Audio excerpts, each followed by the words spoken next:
when exactly I'm live. I can never tell. We'll just say 30 seconds later, we're live. We're I'm like, live now. yay. We're live now? Cool.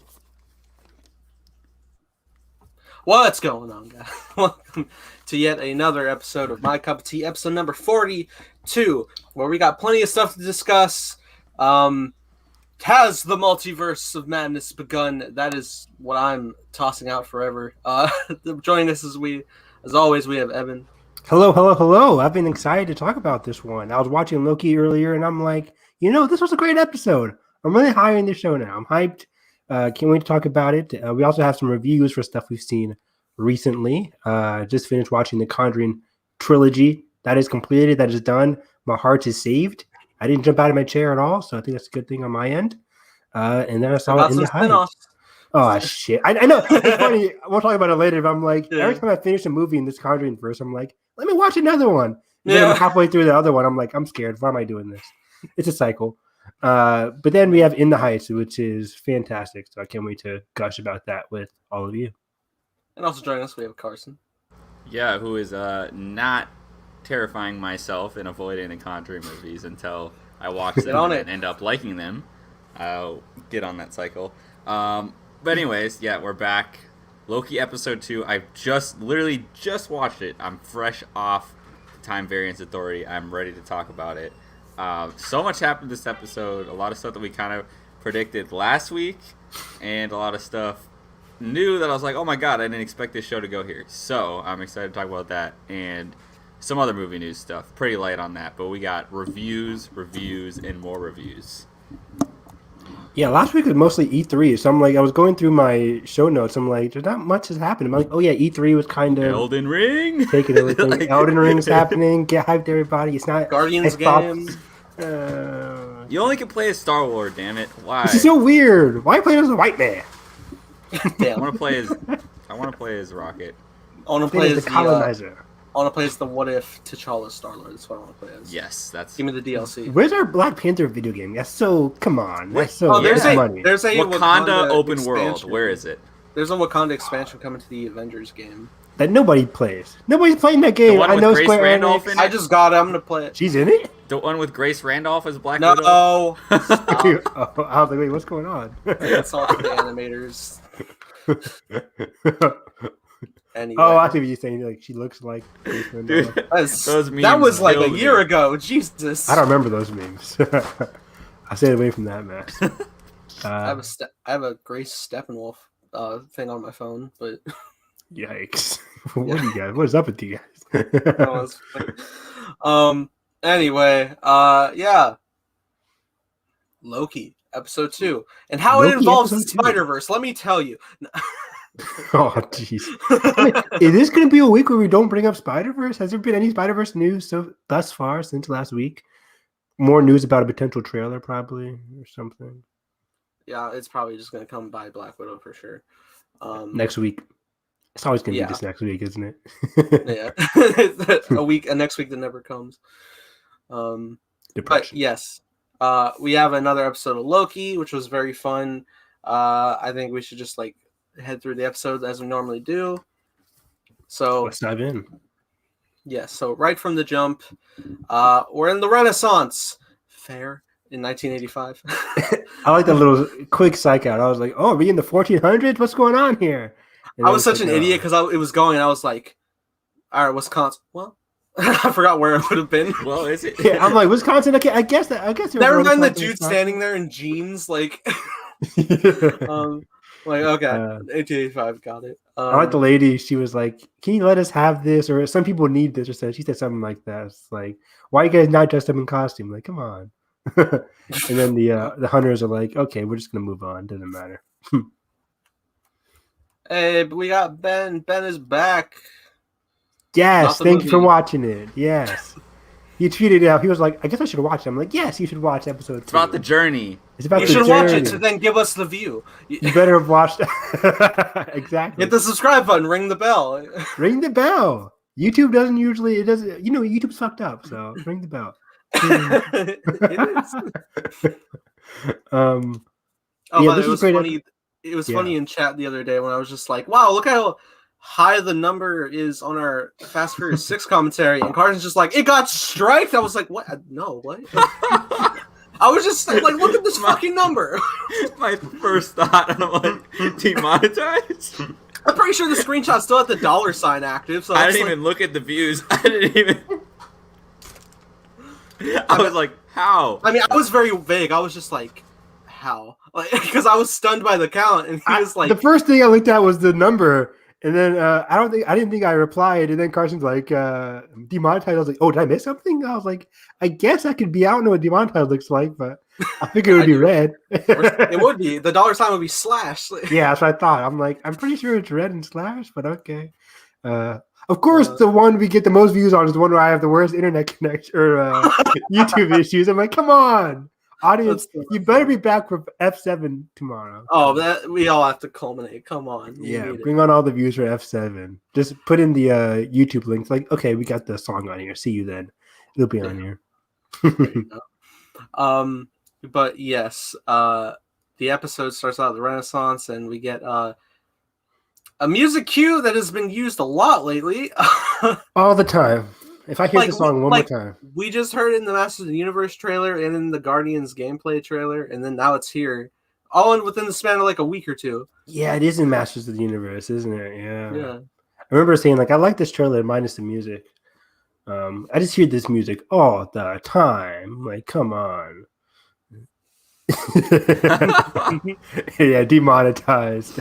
You and I knew the lengths that we talk about this off stream, where because Kelly wanted to watch, and so that was killing us is that echo from my TV, which was getting us copy strike, and so then because usually I would put it through my PlayStation controller and just have headphones, but like Kelly and I don't want to share headphones.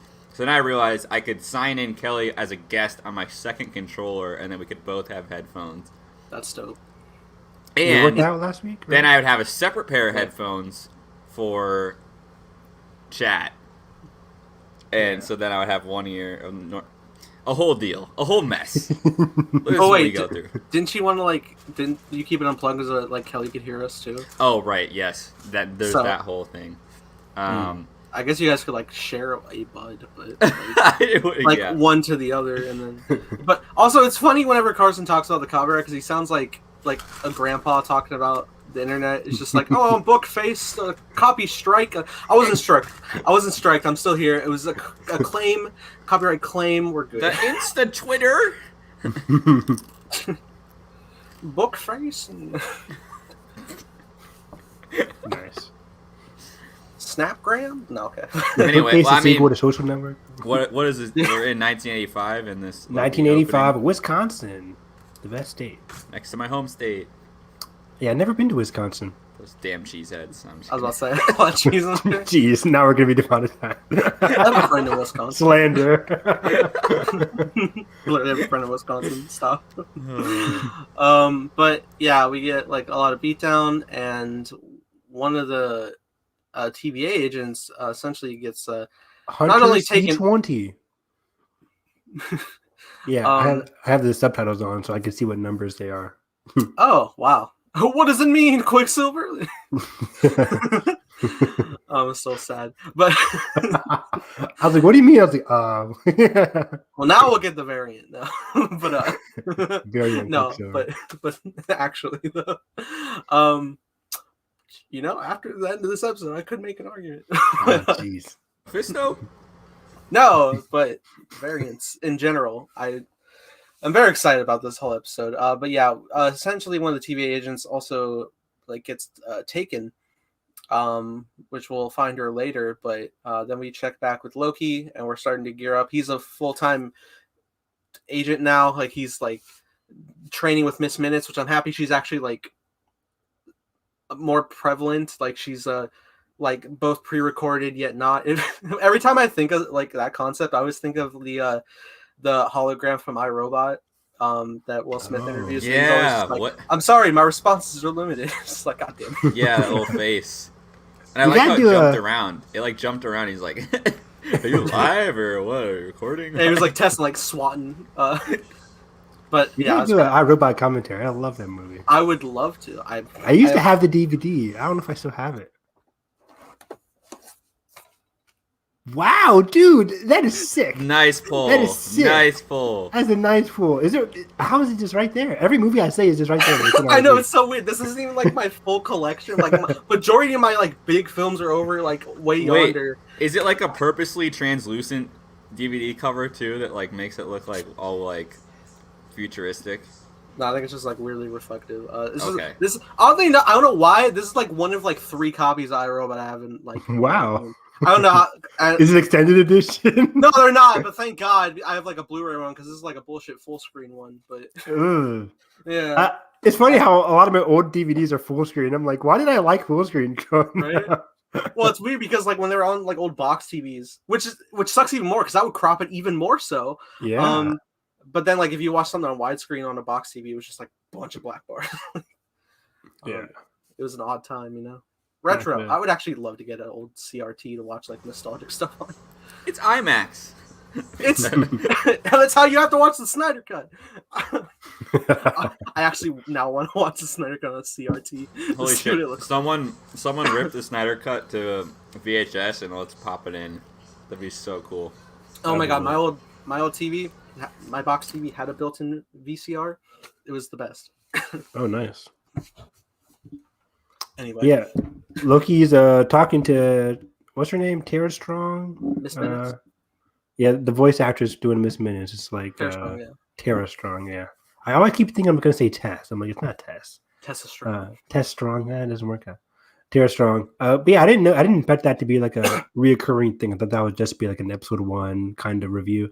But they kind of use her as a way to inform the audience, remind them again what it is, what is up with the TVA, what is up with the multiverse and timeline, because there was a lot of information in episode 1, so it makes sense to get everybody up to speed on. Okay, so just in case you guys forgot last week, this is what the multiverse is. This is what a Nexus event is, and this is what happens when Nexus events go to the red line, which is a tease for the finale where bad things are happening. Yes, a lot sooner than I would have expected too, but we'll yes, get there. Definitely. So yeah, we're starting to go out into the field to the Renaissance Fair that we were just at, and also before that, it was interesting that they were breaking down like they've like pursued other variant Lokis before. Like some was like a track runner, one was like super beefy. I was like, what?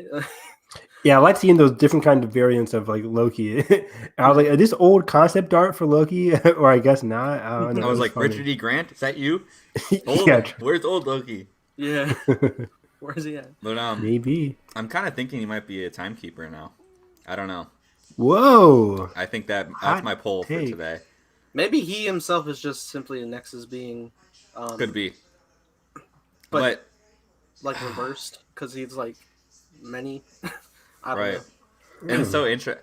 Like it's funny you bring up like the reiterating thing of like, oh, it let us know like catches up to speed again. I thought this episode actually might have done a better job of like on the fly, because I love how Loki like questions everything of like, and so what, the end? Like, do you realize how sus you sound right now? And then free will doesn't exist. Like, and Wilson comes back, he's like, man, ice trolls in Asgard. And Loki's like, no, that's different.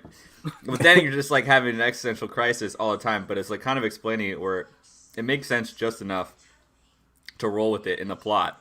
And then you see how Loki's reacting to it. And it like, I thought it built up really well in this episode, because it's like Loki's learning and he starts to learn faster. And then we build up to this finale in which someone knows a lot more than he does. But then he's starting to finally catch on. And like, that's what makes like that final decision right before it cuts to black in this episode so cool. I didn't expect that to happen this early. I mean, it's Loki, but anyways, let's remember we only have 6 episodes, so I know next week is halfway through the season. And I keep forgetting that all of these are 50-minute episodes, but this one was longer than the premiere. I was surprised. It flied by. Yeah, this episode flew by, and I wanted more. Like it ended, Yeah. I'm like, I would have liked another hour, please. What happens next, please?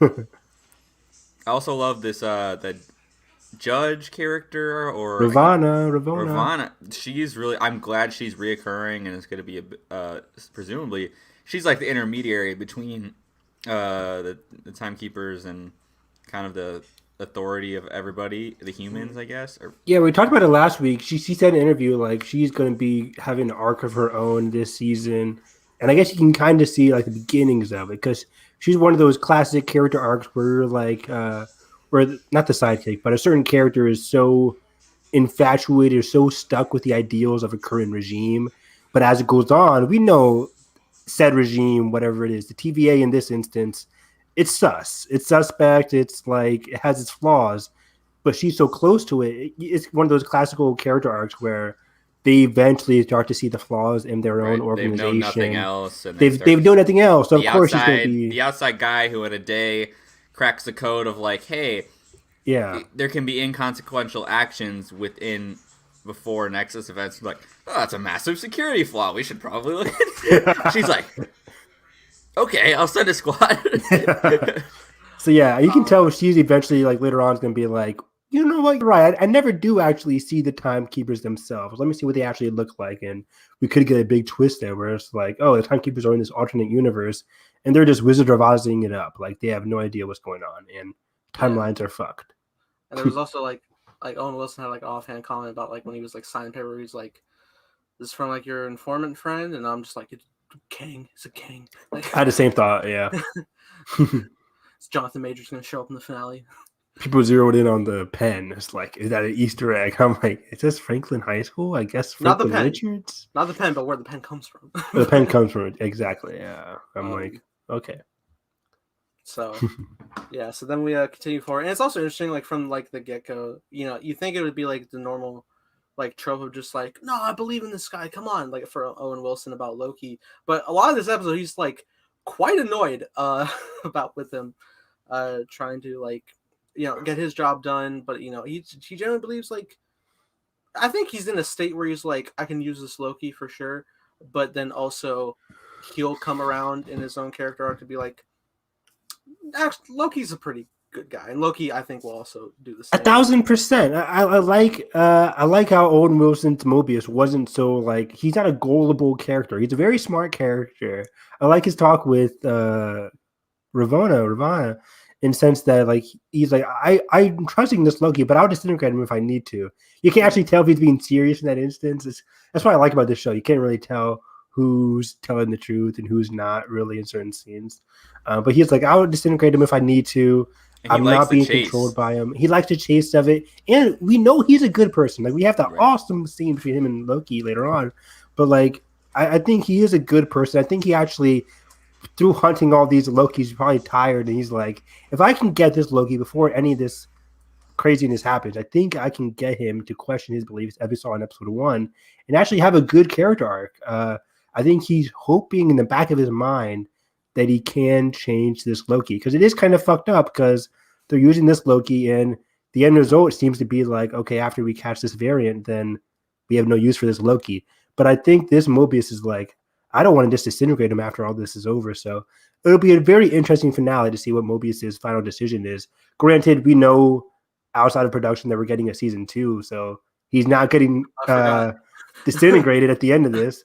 But it's going to be interesting to see what Mobius's character arc is towards him, because they have like that budding relationship, which I just it's magic. I love it. And it's honestly it's cool to see Loki bring out humanity in him in a sense. Yes. Because remember, this dude just sees eras and different things on a basis. He's like detached from reality in a little bit, the empathy with reality in a little bit because of his duty. And also like we get it when they're searching through the papers of like the tsunami of 2049 or whatever. That's just another damn event. That was tragic. Oh, the climate disaster, like, oh no. Like, world-changing events, and it's just, you know, or even, we'll get to this, but, like, the destruction of Asgard, like, it's just on paper, dude, and it's so weird to see that. I like it. Sorry about that. I want to dial back to that, though, because, like, when he's parked to the desk, and he's just, like, files on the TVA is classified. At the beginning of time, no. End of time, no. What the fuck can I have? Like, please. And just you give have files stuff by yourself. Here's your trauma. Yeah. Here's what you could have experienced. Before you end up dying. Yeah, just a big one. Destruction of Asgard. There's a little thing about the Revengers, if that was funny. Yeah. But yeah, he's like reading it. He's getting like misty eyed. I mean, obviously he's like joking later. He's not gonna be like that in front of people. But like on his own, he's just like, oh my god, my home is gone. That's, oh my god. It's just very sad every time. I'm just like, god damn it, Tom Hiddleston, can you? It makes me recontextualize. Because Ragnarok is such a funny movie, and even in the movie, Loki isn't like super depressed that Ragnarok is gone. Mainly because he's like hanging out with his brother, he's hanging out with Hawk, and he's having a blast while his world is destroyed. But it's just like he's with them. And this Loki is just surrounded by people he doesn't know. So he's just reading this. He's like, oh shit, like my place is gonna get destroyed. That's kind of tragic. And Mobius is like, oh yeah, I guess destroyed. I'm really sorry about that, Loki, but moving on. Yeah, I also found it interesting, just like the thought process that like there were so many Asgardian casualties, but then because I always thought like Asgard evacuated onto the ships, but I guess like Asgard is gigantic. I mean, I thought it'd be more actually, because didn't it only say like 1,900 or something like that? Like 9,000, yeah. 9,000. I feel like it'd be more. I don't know. But then I guess I was like, yeah, there probably weren't 9,000 people in the ship. Yeah, so. Can't have too many people in the ship. And then Thanos shows up. Oof. I know. The timekeepers be like, what? Yeah. So, I think she thinks I said Thanos shows up in Loki, and she got because she hasn't watched the episode yet. Yeah. Has she watched the movies? Thanos would be a crazy cameo. It's actually possible given all the crazy timelines stuff. Yeah. I mean, he may be in Eternals, and we don't know. But, yeah, you know what else is crazy is like, so it's just I just love like I did not know my favorite part of this show so far would just be the little conversations between them. And it just goes to show you that kind of the gist of the show is like, you know, we're gonna be like, you know, it's not really part of the plan that Loki's doing this stuff. It's kind of like this decision that like. That, you know, from Owen Wilson's perspective, is like, oh, you know, I guess this is what they... But he's a variant, in a sense, and so it's like, you know, it's kind of sentimental that they have that, like, little present right there that's... It just is. You know what I mean? Like, it doesn't... It's not, like, this big fated thing. They're just existing and kind of doing these things. But no one ever talks about it because they're trying to catch the other... And it's just interesting how, like, they have all this time just at the TVA to basically do whatever... But also, the boundaries of this whole thing is like collapsing on them, and they're so like, it's fascinating how this is. They have all this time, but they're not questioning. They're not questioning any. Yeah. Which, in a sense, the way Mobius describes it, like it makes sense to not question it because he talks about Loki is like, and it gets like really philosophical with human lives as well. It's like, do you question where you came from throughout your life? It's like, no, you just take it for what it is and move on. And just continue living your life. It's like, I'm not walking around considering where did I come from or all the kind of stuff, like this deep philosophical about human civilization. You just keep moving on. And Mobius is like, I just keep moving. It's like, I was created by timekeepers. That's my purpose, to make order in the timeline. And then that's it. Then I can die a happy being. And that'll be it. So it was just a fantastic conversation. But this is what I like about things. Oh yeah, the jet ski is great point. Great point. It definitely does. If this man doesn't get his jet ski by the end of the season. I mean, this is the easy set up A, set up B thing, right? Like we have to see. This is the see you around kid of Loki. Oh, yeah. Carson, thanks. Ouch. I wish we can go podcast without talking about Rise of Skywalker. It won't happen. But we have to. Though. Hold on. I mean, the See Around Kid was teased for Rise of Skywalker. Yes. Anyways, I want a post-credit scene for the finale to be Mobius and Loki on a beach, just like, see you in season 2, everybody, just jamming on a jet ski. That would be amazing. It has to come up again, but yeah, this is what I love. Oh my god! Sorry. Okay, Parallel to when he gives him the jacket, Loki hands him a life vest and says, "Put this on." Oh, and then they go off and they drive on the jet skis. That'd be lit. But yeah, this is what I love about this show. I tweeted it out. I'm like, my favorite genre is detective thriller. Like, my favorite movie of all time is Seven. Mobius will become Jeff Rose. Ben, that's the best comment ever. Variants, drop your buffs. Who's waiting for that Big Brother cast?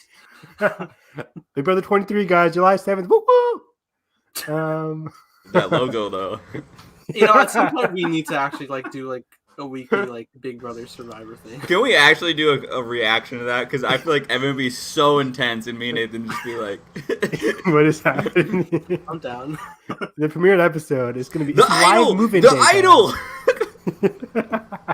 If we can get a Paramount Plus subscription, let's go. I'll give you guys my password. I got the free trial for iCarly coming out tomorrow. I can't believe they're coming out tomorrow. I thought that was Friday. I'm like, so much content. But I will anyways, discuss iCarly weekly. I'll do that. Hell, I will too. What was I going to say? Oh, yeah. My favorite genre is detective thrillers. I love Seven. And I made the joke because every fucking writer and producer in Hollywood loves referencing Seven whenever they have any detective show. It's like, you know what? We really got good inspiration from Seven. No, you fucking didn't. It's a detective show. Seven's the most popular detective movie of all time. So, yeah. No, they're going to be doing this with Conjuring 3 in a little bit. Oh, God. I know. God. The Seven influences. But anyways, detective. I like it. A good detective thriller lets you try and solve the mystery while diving into the characteristics of the two investigators. That's what makes a good detective thriller. Same thing happened in Seven between Morgan Freeman's character and Brad Pitt's character, and we're getting that here with Loki and Morbius. Like as they're discussing, Did you say Morbius? Mobius. God, I have the same problem sometimes. I'll read. I'm like, wait. My mind immediately just went to Tyrese being instantly debunked yesterday. Oh yeah, some news. Let's go. October 9th. Sony's just like, Spider-Verse. no, stop. Yeah. He's like, the release date changed. No, it hasn't. We're in the MCU. We're gonna release the same week as Bond and Dune. The same time. Okay, Tyrese. Yeah. He was debunked back to back yesterday. It was pretty fun. Marvel kicked him back to Universal. Goddamn. Yeah, like you're not in our universe. Get out of here, Tyrese. All right, to Jurassic World we go. That's a deep joke. Yeah, but yeah, we're learning more about Loki and Mobius as this investigation goes on, which I really liked. I think Mobius is continuing to be super fascinating. Owen Wilson is easily the best part about the show for me so far. 2 episodes in a row now. He is absolutely killing it. I didn't expect it because I missed Owen Wilson. He's not in a lot of stuff recently. I can't even remember the last Owen Wilson movie I've seen, but he is amazing. But yeah, I feel like the last thing I recognized Owen Wilson starring in with his face and everything was it Marley and Me? There's no way. It can't have been Marley. It was 2008.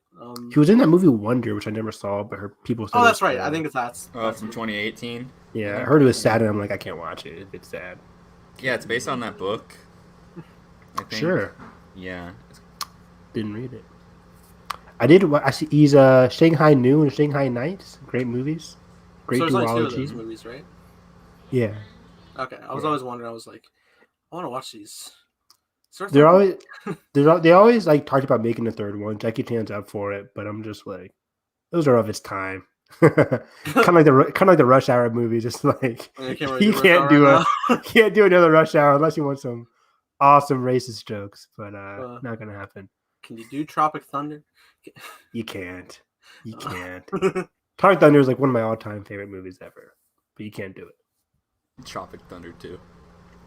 I mean, imagine RDJ's back and playing a black guy again. Please. He gets surgery for another ethnicity.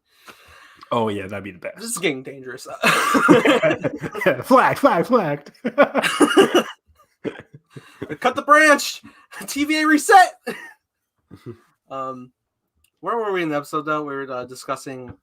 So they started discussing ruining this man's salad, and just explaining how apocalyptic events will not affect. You can change whatever in those last moments because it doesn't matter because everything's going to be destroyed anyway. That was basically the gist of it. Loki could have said that without destroying the man's lunch, but here we are. I was like, yeah, Loki, this is going on for far too long. You are destroying we this got it. Salad. And then he's like, oh, I got to pour the drink in. I'm like, no. Granted, salads are disgusting. Nobody should be eating them, but still. Damn. I'm kidding. Eat your salads. I'm just not a huge fan. I agree. I was like, these guys got to eat. Like rabbit food. They just are created and then they have to eat. Rabbit food, rabbits, WandaVision. It's all connected. There we go. Yeah. Ben's like, we're on a roll here. We're getting flagged every 5 seconds. But you're on a roll. Oh, the channel's going to be gone by tomorrow. 3 strikes and you're out. Nathan's like, I can't log in, guys. What's going on? I'm like, I'm knocking on fucking wood. Don't fucking. It's been 5 years. Don't put that evil on me. I'll march to YouTube headquarters. I'll get you reinstated. I've already lost 2 channels. I can't lose another. But I want to go back to it real quick, unless you have something else to say, Nathan. Poor Casey. Oh, poor Casey. Yeah, Casey. Oh, you again. But I hope he's in every episode. He better be. Just like that. I forgot I had my notes when the scene between Ravonna and Mobius. Ravonna talked about, it seemed like she used to be a hunter, but then she kind of like grew into her position as a judge. Do you guys think we'll learn more about her? At the end, she took up.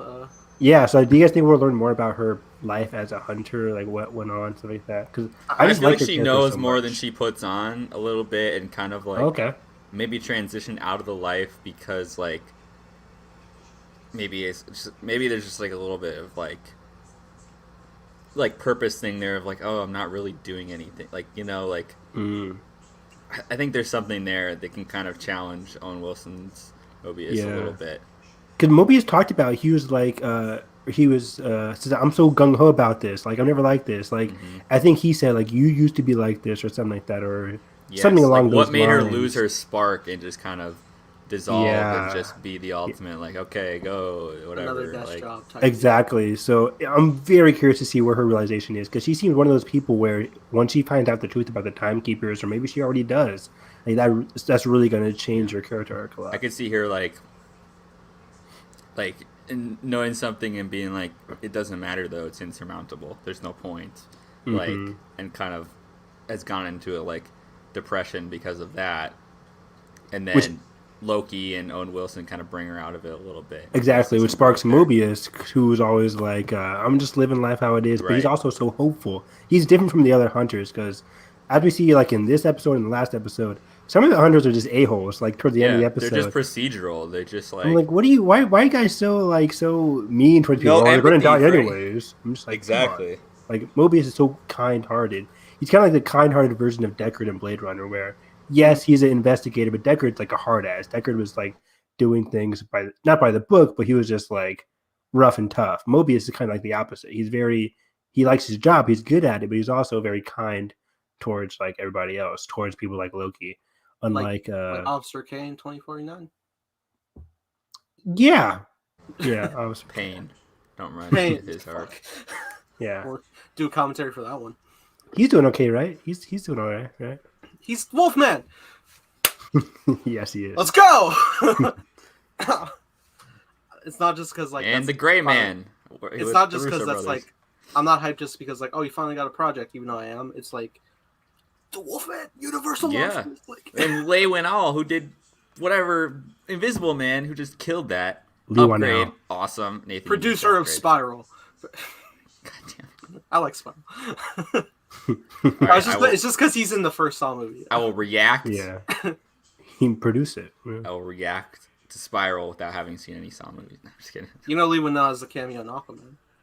Yeah, I know, and I keep forgetting he's an actor. Who is he in Aquaman? He's the pilot that they dropped over the desert, Ocean Worldwide. Yeah, when he turns around before they Worldwide. Jump out. Oh, it reminds me, Evan, you said you would do an impression from Heat. Yeah, what do you? Later on, I gotta build it up. It's not build up. We're halfway in where no one will see it. It's not spontaneous. Exactly. It's not spontaneous. Don't call me out here. I was supposed to bring it up earlier. Peeps brought it up in chat. Why did I say that? I don't know. You brought up in chat. I was like, Evan does that on the regular? I have to. Because I showed her brother the clip. He was like, not this again. Heat is a Michael Mann top 20 movie all time for me. I love that movie so much. I have like the Blu-ray. The way that man shoots dimly lit city streets. Give it how? LA has never looked better than in Heat. Like gorgeous. Gorgeous. As somebody who's been to LA one time. Warn me. Oh wow, we should all go sometime. Maybe next year. Oh, we're gonna fly there. We're going to Anaheim. How far is that from LA? Well, we're probably flying to LAX. Exactly. Yeah. So we go to Pompeii. Oh yeah, I heard the place is doing well this time of year, yes. right? Yeah. How is Pompeii present? I don't actually know. Is it like Chernobyl where people just don't go there? It sounds like a loaded question. There's probably like a plethora of like socioeconomic like stuff happening there. I remember reading in history books of like just like the tombed corpses. Right. I think they took them. I don't know. That's scary. Oh, in hindsight, history kind of sucks. Also, I didn't get the full picture of it. Yeah, thanks, timekeepers. Yeah, oh, wow. on Google it's saying it's a World Heritage Site, an archaeological site. So I don't think people live. So Brendan Fraser is showing up. I wish. Mummy 4, Pompeii. Please, please. Oh my god, I need a mummy revival. I don't think we should make. I don't think we should. Pompeii Yeah. I victims, mummies. totally forgot that Tom Cruise. Ah! Oh, Ben, your comment's killing me. I remember. What'd he say?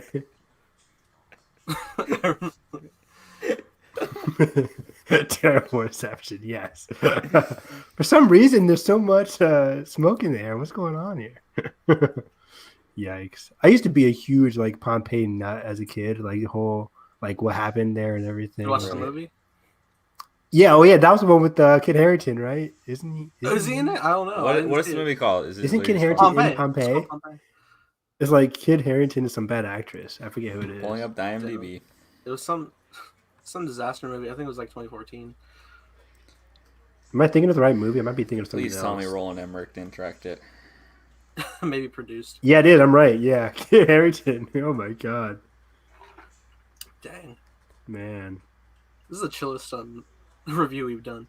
I know it totally. We're so off track. It is amazing. Like we've been on like the salad for like 15 minutes. It's Paul W.S. Anderson who did like that Monster Hunter movie. He's a terrible director. Yeah. He did all the Resident Evil movies. Yep. And, yeah. Yeah, he did Mortal Kombat, right? No. Oh, the first one? Yeah. The first one. Sorry, The first I one. was like, Not the recent one. yes, he did. The 1990 whatever Mortal Kombat. Is it 99? 95? Yeah, that's Nathan's movie, not ours. Which Nathan one? Likes. The first Mortal Kombat. It's pretty fun. Pretty fun. That's too funny. You just give up. The Annihilation, though, that's a different story. That would be like a drunk commentary, right? Oh, the second one? Which we would never do. Nathan's like, we should do a drunk commentary one day. Not for me. don't do that. We're not doing it. Yeah, back to Loki.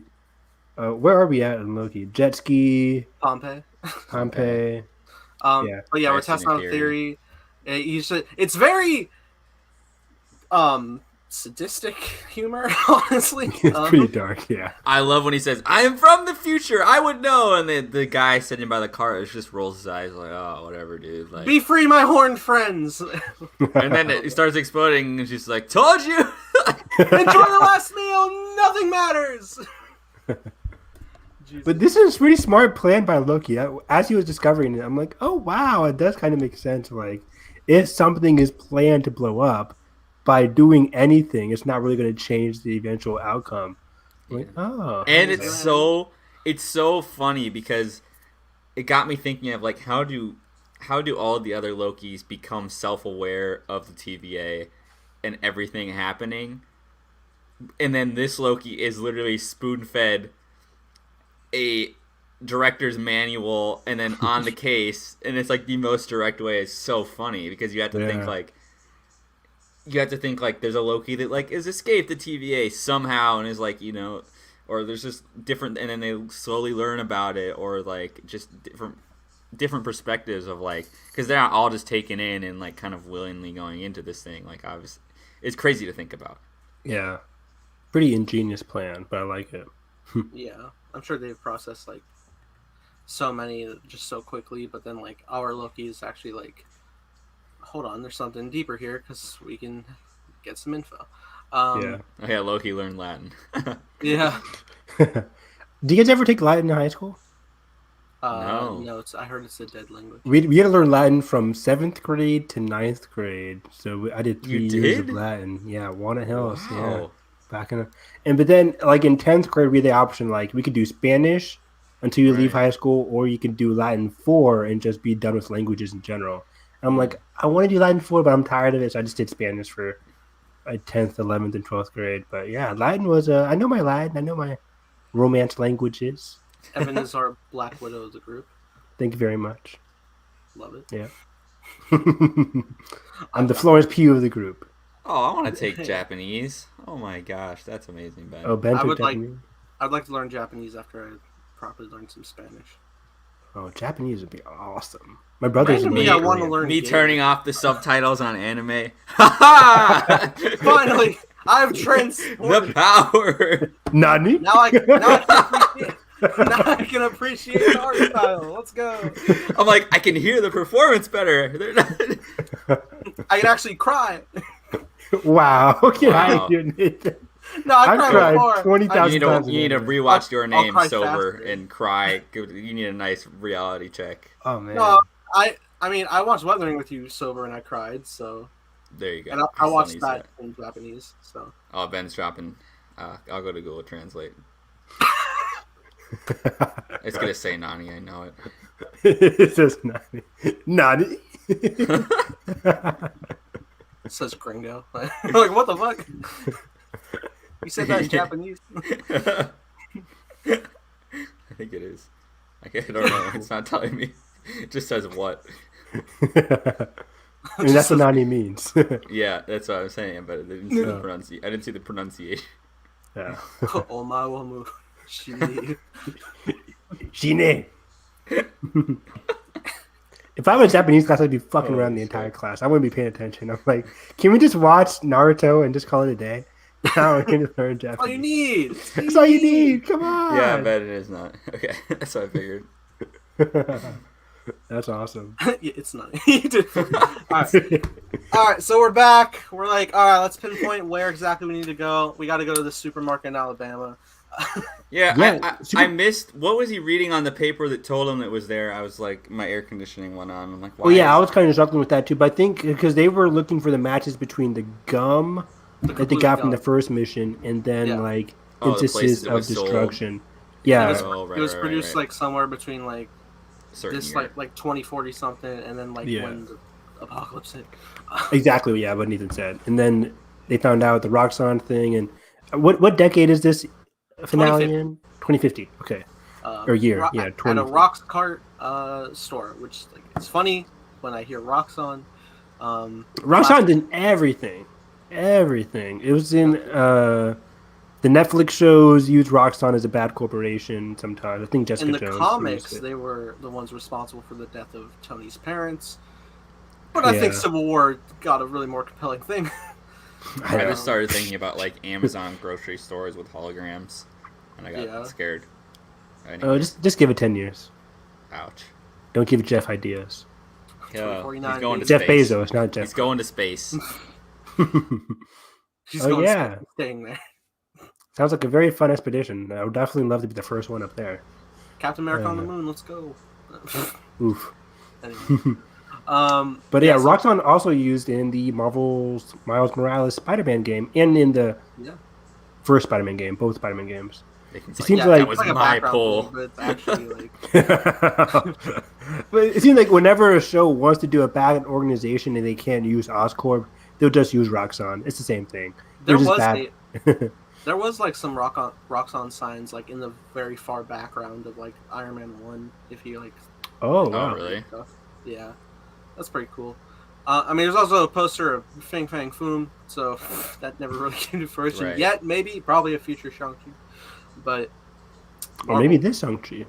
well, I heard there's Dragon, not that Dragon. I heard he's in it. We'll see. We'll see. Yeah. Oh, I Give read us the- a dragon. I read The the one, leaks. the one rumor I'm not bathing in, like I know. Yeah. What happened, Nathan? Yeah, What what kind of pessimism is this? And then you're like, Because Marvel loves to tease like down the road. They do. And they leave the And the I saw the trailer Lego will set. release this And Friday. I also saw the Lego set of the dragon that wasn't called Fing Fang Fooms. Oh, Well, tragic. they're clever. End like credits. Lego not. sets. Where does Iron Fist fit? Ugh, never heard of them. No. Never heard of them. Yeah. I just mean like the fight the dragon. Oh, yes. How did they not have Iron Fist fight the dragon in his own show? Stupid. I think Stupid. There's like build up to it, but then show the fight. Literally, the most hyped thing about Iron Fist is that he beat a dragon. Come on, and they don't show Netflix it. budget. I don't know. The budget. God. Just blow your budget in that scene, and then that's it. I've only seen the first season of Iron Fist, but I liked it. Me too. How didn't did see they season come 2. back for season 2? I thought everyone hated it. I saw Defenders too. I think they were all contracted for a season 2, and that was Oh, it. right, and that was when Defenders was happening at the same time, so they kind of had to like make it. I think regardless of like how well each season did, they were all going to get at least a second season. I like the Defenders universe, man. I want that branch reality. Me too. They always talked about the event, and that was very funny. They Yeah. can never say what happened, just the event. Our reports were like, "Here's why you never see Avengers Tower from the perspective." And it's like, just like the buildings don't line up. We can't see it. Yeah, it's like, we don't care. But But they're in Rock's cart. yes, and I found it hilarious that the apocalypse is going on and the automated doors are still on. Yeah. True. But I guess like, well, whoever can get in, let's go. Yeah. And this is where we get the a-holes hunters being like, move over, and they're just digging around for stuff, and Mobius is like, Right. can you guys calm down? Like, oh, they're gonna die anyways. I'm like, come on, dude, come on. Jesus. Chill. Chill out. I think Why are we they so need a new aggressive? squad. I want. Can I get someone transferred? Like, can we not? Yeah. Can the timekeepers create somebody that's actually nice, please? Like Mobius. And yeah, there's also that cliche of like, all right, well, we're out of the office. This is my field. I'm like, all right. Oh yeah, Hunter. I have in my notes. B-15. Yeah, so like. It's like I failed the last 4 missions, but Loki's coming with me. What could possibly go wrong? I'm like, yeah, jeez. And now it's framed that it looks like things went wrong. I mean, they did, but like it's Loki's fault. But I like how they weren't exactly blaming Loki. It seemed like Right. by the end of it, when she woke up, she wasn't like, "Oh, that Loki tricked me." The a-hole did though. He was like, You know- "Oh, it looks like you're." I Yeah, thought true. that was instead of this like essence transfer projection thing. I thought the other Loki was gonna transform into the thing with the TVA thing on and trick them into thinking. You know what I mean? Like, Say it again. because he can like change form, right? So he could like change. Oh, so you thought like they would trick the? Okay, I see what you're saying. Yeah. Okay. Oh, I have a theory. Oh, cool. I like theories. Yeah, and I think this one actually makes sense. I forgot to bring up last. I forgot to bring up last episode that like along like the tour of the TVA, Mobius brought up to Loki that like there was like a nightmare department that was like, I'll help you burn down that one. Oh yeah, from which Doctor I was- Strange. Yeah, it's like, oh, it's the villain Nightmare, who was also rumored for Doctor Strange 2. But then also these two that got like mind taken over by this Loki variant. They are like really freaked out when they like come back to their like consciousness, and I wonder if like Nightmare influence like piecing together again. And I know the writer of Loki is working on Doctor Strange. Yeah. An interesting reveal. Yeah, she was terrified. Because we don't know like our Loki to ever do that. Like he did like stuff with the Mind Stone, but like just like by a touch, that's new. Yeah, it's pretty powerful. Yeah, that's a good idea there. I don't know. It seemed like a power that Loki had up his sleeve, but just never used it. Yeah. Or different Lokis have different powers. Seven iterations we haven't seen. Yeah, I know. But yeah, I see what you're saying there. That could be a cool. I took it as like a side effect thing more so than like a nightmare kind of idea. But yeah, that is interesting. Because like we don't know what happened to C20, but in terms of the other things that got touched by Lady Loki, it seems like they're not in control of their own bodies, so I guess that causes them to go mad a little bit when they come back. Yeah. Well, yeah, but I mean, it's interesting because like that was effectively what happened in like the first Avengers, and you know people were just like, oh god. Good point. But then like here, the like the lady like they find from like the opening, she's like, it's like it's real, it's scary. Like what could she have seen? Like it's Yeah. Well, and she says she gave him the location of The timekeepers. The timekeepers. So it's like that shocked me. I'm like, isn't that classified? Mobius I guess seems more to be so like the higher pathway to it. Maybe not like maybe they can't access it, but Okay. Yeah. Oh, I see what you're saying. Yeah, I guess that is true because Mobius It's a is always giant like, I could take you place, to him. Yeah. It seems. Well, let's dig into that real quick. Like in terms of, she says that it's real, and then she also said like she revealed also to them like the origin of the timekeeper or something like that, like where they are, and no, she said like how to access like the TVA. I think. Yeah, which I mean, based on who's like working higher up, they probably have access to them if they are indeed there. Then it's like it's quite interesting. But yeah, we do start pursuing a little more, and we get the reveal that our Loki. This is the Lady Loki. Very exciting. Yep. After Loki got his ass kicked by so many of those people in the shop. Yeah, and like I think she looks awesome. I love that like she has the crown with the little horns like in the comics. Yeah. I was like, is it too early to stand Lady Loki? Is it too early for that? I heard some people complain that she wasn't brunette, and I was like, I don't care. Are you serious? Yeah, I'm serious. And she like, I think she looks great. She literally doesn't like tell her. He doesn't really like. Loki's just talking his ass off, and Lady Loki is just sitting there like, yeah, whatever. Like I'm above you. Like she doesn't have to say anything. It's just going by her plan. Yeah. And like Loki is just nothing so to prove, Yeah. Loki, he can't win any semblance of this situation, so he's just like so intrigued. Like I felt like he was stalling. Like he was just constantly talking and stalling, waiting for his friends to come in there. Do you think he was like serious when he was just like, out of all this, I'm really just trying to get to the timekeepers?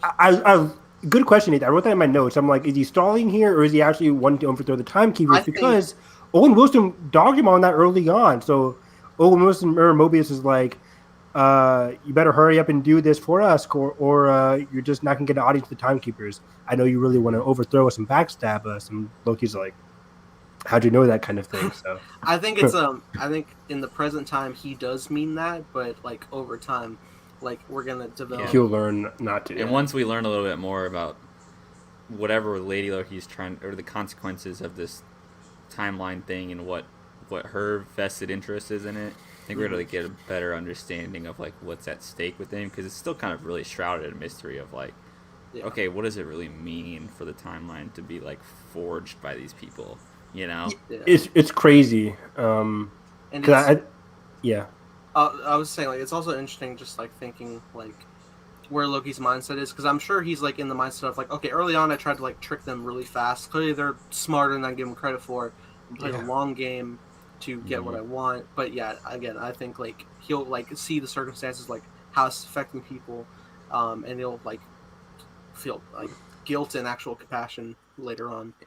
Yeah, like I mean, literally again, Mobius calls him out on it, on saying like, you probably just want to backstab us and find a way to take control of the TVA. I mean, Mobius calls him out on that, so they know what Loki is going to try and do. They've tracked down Loki tons of times, so the TVA isn't afraid of Loki backstabbing them, taking control of the TVA. So it got me to say like, okay, towards the end here when he's talking to Lady Loki, maybe he's just stalling rather than actually wanting the TVA.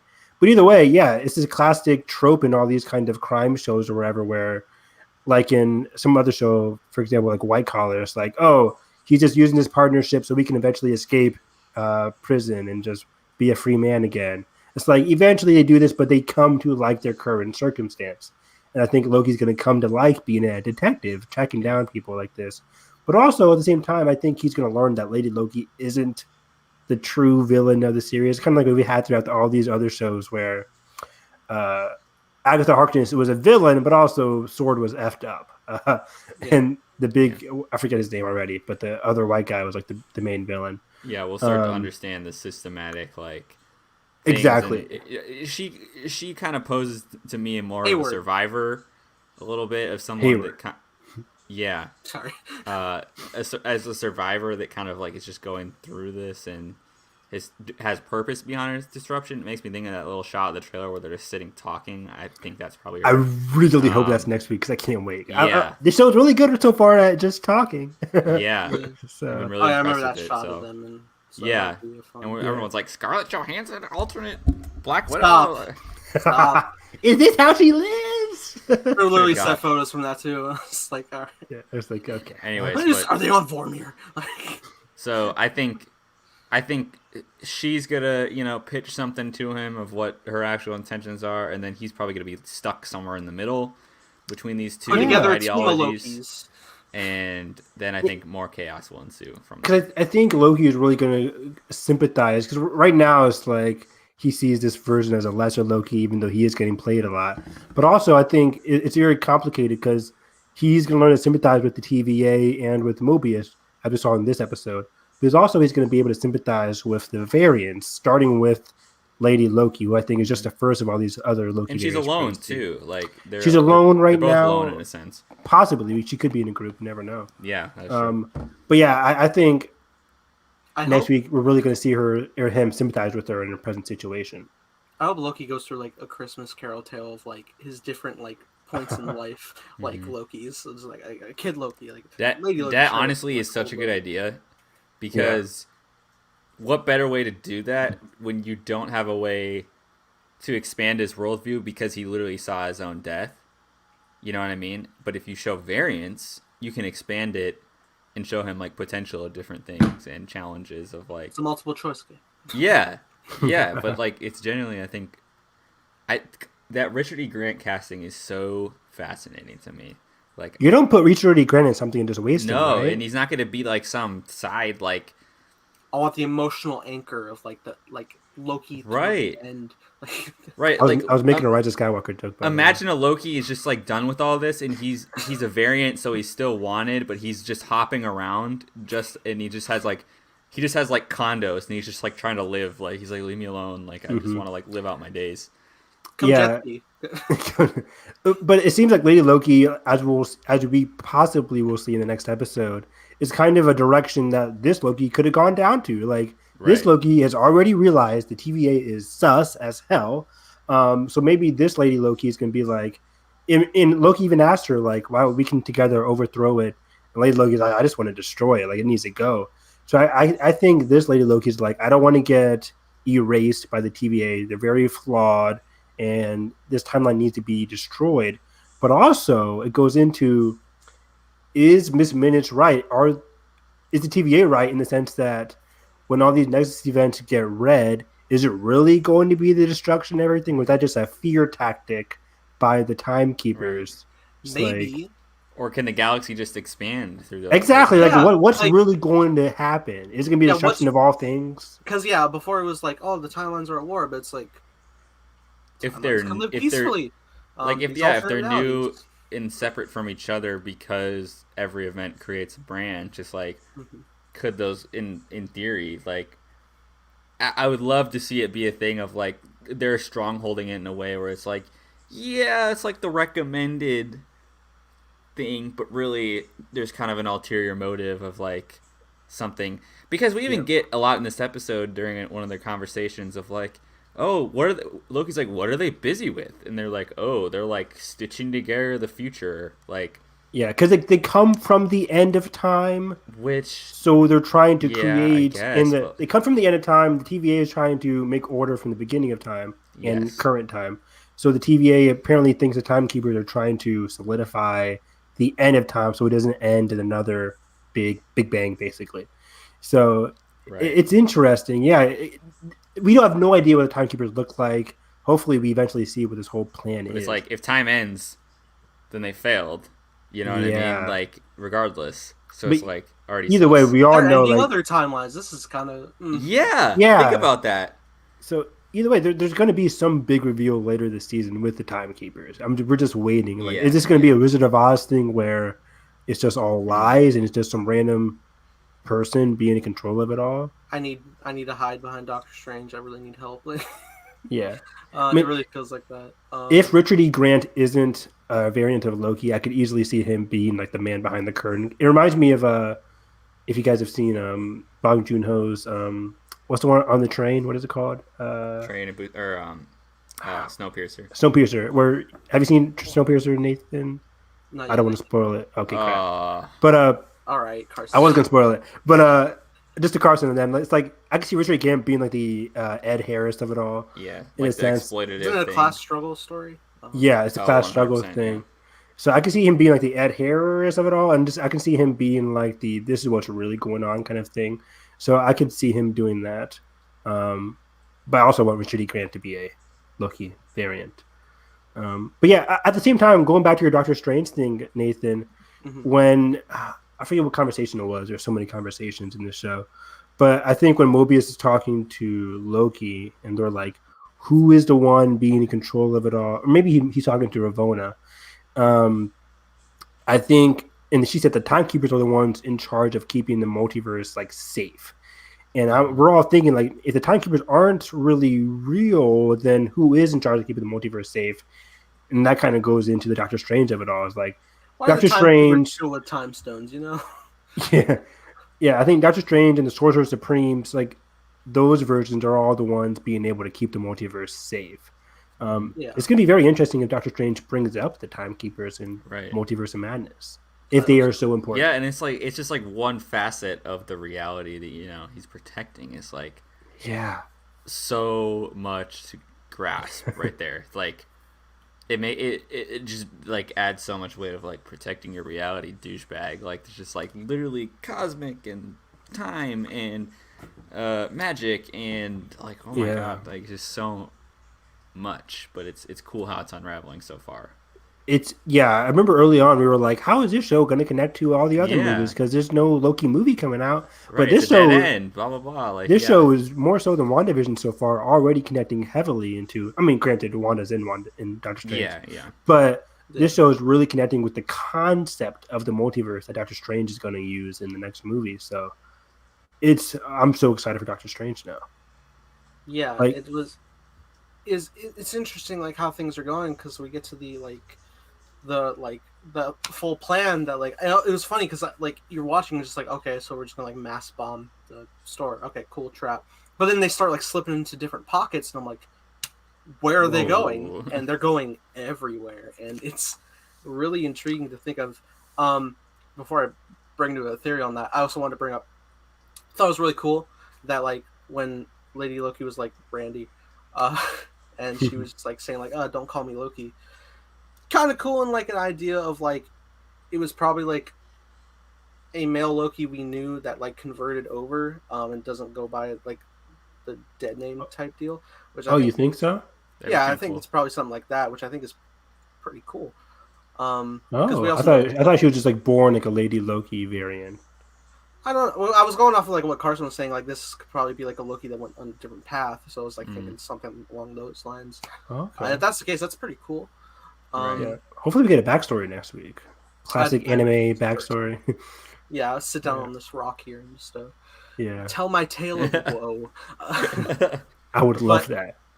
Yeah, but then by the end here, when like all the timeline keeps branching out, I know I joke about Spider-Verse theories and stuff, but it really feels like this would be like a logical explanation, because like whenever I like think of stuff like this, I would always think of this stuff too whenever I was trying to like reason the X-Men timeline of different things. It'd be like, okay, a person is now played by a different person, which I could see because throughout time now this is the person, but if something's affected, then different course of action could happen, whether like a different person hooked up with another different person to make a different looking child, different things like that, which, and in that regard, different developments of like technology and stuff and like civilizations can trickle throughout time just like that.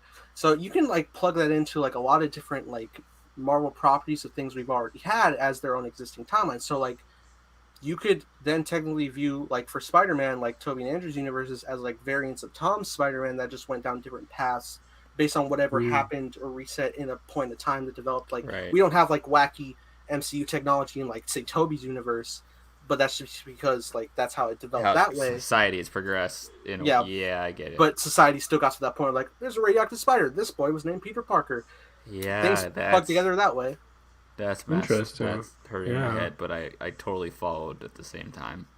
Which means we can still get Evan Peters back as Quicksilver.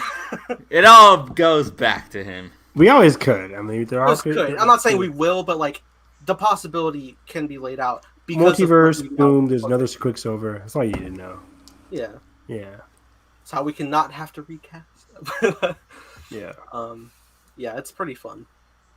Yeah, it's very interesting. I wonder how deep Doctor Strange is going to get into the concept of the multiverse for the general audience, because we're learning about it every week. So, Marvel time unification theory. That's pretty. Better trademark that, Nathan. I'm gonna go into business with Ben. Let's go. Nathan's gonna take the coaxium and purify it, make it a purified timeline. Nice. No branches required. Temporal pincer. Temporal pincer. There was a straight up Tenet moment where like Loki just like reached over to like grab like a Roomba or something. I was like, this motherfucker pulled a Tenet. Legit a Roomba. Legit a Roomba. This motherfucker pulled a Tenet. It was like, oh, bam, got it. It was inverted. What happened? That's so cool. You can't force pull. But yeah, there's a lot of interesting possibilities next week. I can't wait for a good Loki on Loki talk about her backstory and why she shouldn't. Like, hopefully by the end of next week's episode, they just don't come in and vaporize her. Hopefully she sticks around. Yeah, I can't. She's got to be around for the whole. I hope so. I'm thinking so too. I'm just worst case scenario out here. I hope it ends with like a Loki family. That would be nice. But also part of me is like, I want her to survive because she's cool. But she has murdered some people, but that doesn't matter. So does everybody. But also, is this show going to end where there's just multiple Loki variants out there? I'm still stuck on like, what is this Loki's end game? What is the other variant's end game? Like, hopefully they all just don't disappear and we're just left with this Loki. It's making me thinking now that like each of these variants like has a different relationship with like variant Thor, you know, or true, like, yeah, with their own version of Thor, yeah. So I would love to see some. That. I want to see some comedy of like, oh, like you know, my brother, like, oh, your brother, you mean my, this guy's an asshole. You mean my sister? Yeah, my Thor's an a-hole. My Thor's pretty nice. It's like goes back and forth. My Thor was the Frost Giant. Yeah, like, oh man, yeah. Very curious. Give me a Loki that can wield Mjolnir. Hell yeah. Beautiful. Yeah, this show is really up my alley. I'm having a blast. Did you guys catch the end credits scene? What? There was no end credits scene. Nathan's There lying. was. You're lying. There was. No. You guys missed it? I knew this would happen. This happened. Nice try. No, you're playing. Nice. I'm not. You didn't see it? Oh, Nathan, you're a bad bad at liar. You're bad at this. I'm not bad at it. I just started laughing. No, I heard it in your voice. I am the ultimate liar. You got me. You got me pulled up on Disney Plus. I got Evan. See, I got Carson just now. I got Evan about Korra. Yeah. Damn, you did. Paid. It's because Evan did it to me like 3 times in a row. My brother says I'm the best liar of all time, so. I am scared like every week I'm going to miss it, like an end credit scene. Yeah, I always just wait just in case now. Yeah. Watch it be an end credits next week. Yeah. I like wrap up my whole reaction, the credits still going on, I'm like, please. Nope. Cool. But, yeah, any rapid fire news we got? Movie news. Oh yeah, we have to. Is that what you're talking about? Yeah. Yeah. Knives Out 2 seems to be done casting. Indeed, or at least for it says the main cast. At least the main cast, yeah. Jessica Henwick is coming aboard, which is. I was cheesing so much when I heard this news. I was just working in the library, looked down at my phone, saw Jessica Henwick, Ryan Johnson, Knives Out 2 in the same sentence, and I was hyped. She's one of my favorite actresses working today. Love her. And she's doing a lot of big things. Matrix 4 as the lead character. Now is in Knives Out 2. Like, these are some big franchises. That's amazing. And what is she most known from? I've probably seen it. I've just forgotten. Jeez, I can't speak. I mean, she's most known, Iron Fist, of course. Oh, see, I haven't seen that. Star Wars, she was in a little bit. The Defenders, Carson. And when you watch Daredevil and you get to the Defenders. I'm blanking on my Jessica Henwick filmography now. Are you looking it up? Yeah, I'm looking it up. But yeah, was she in Godzilla or something? Somebody says. Oh, she was in Love and Monsters. Oh, Love and Monsters with Dylan O'Brien, which is a great underrated movie. So good in that. Yeah. Oh, she's filming The Gray Man right now with the Russos too. Oh, she's in that too. Shit. Yeah. Everybody's in that movie. Oh, and she's in this. You have Ana de Armas and Jessica Henwick in the same movie. Oh, yeah. It's over for me. It's over for me. Yeah, she was in. Oh, she's a Sand Snake, season 5. Yes. She works under our homeboy Pedro Pascal's home country of North. No. Crap. I don't know what any of this means. I'm not watching. Shit. Doesn't it start with an N, or am I crazy? Sand Snakes. No, it starts with an N, dude. I swear. Oh man, it did start with an N. Dang it, I can't remember where it's from.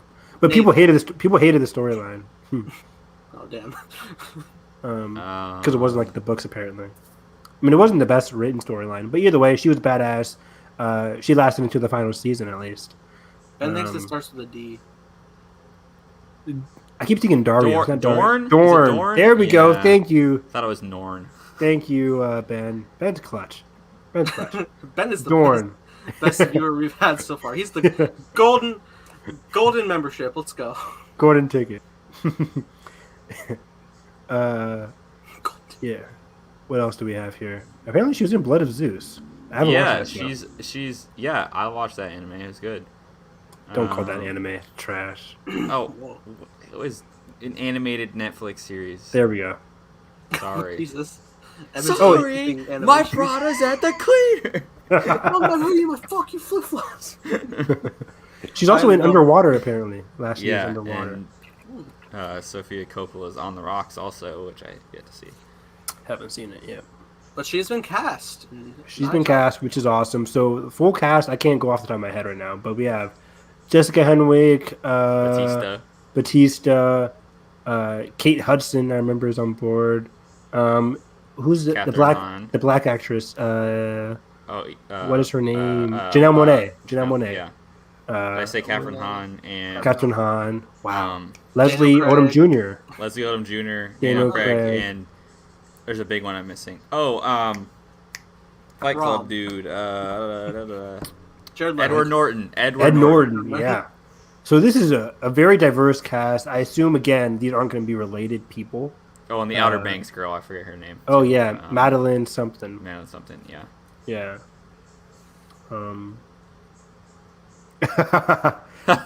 Thank you very much, Ben. 86 is a masterpiece. The finale of 86 comes out Saturday, guys. Watch it. Yeah, it's one of my favorite animes right now, TV shows in general. But so yeah, I'm hyped for Knives Out 2. It's gonna be starting filming soon, so that's exciting.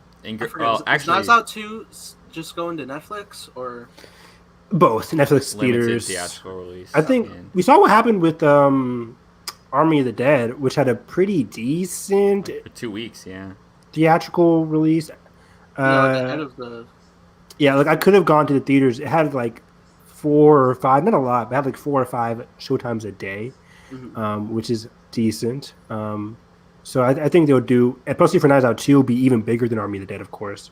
So no slack on our. Someone said in an interview, I can't remember, one of the cast members that was interviewed for Knives Out 2 said they're flying to Greece next week, so it's ramping up. Sweet! It's ramping up. They're about to start filming, and they were like praising Ryan.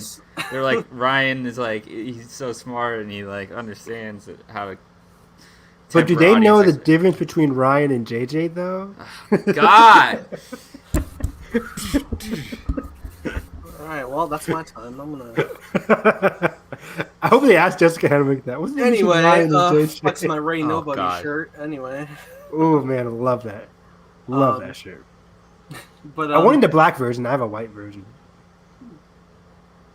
Amazon. Yeah, probably still fine. I looked on Amazon, but they said the black was sold out, so I ended up doing white. Damn. Other news. We got another John Wick forecasting.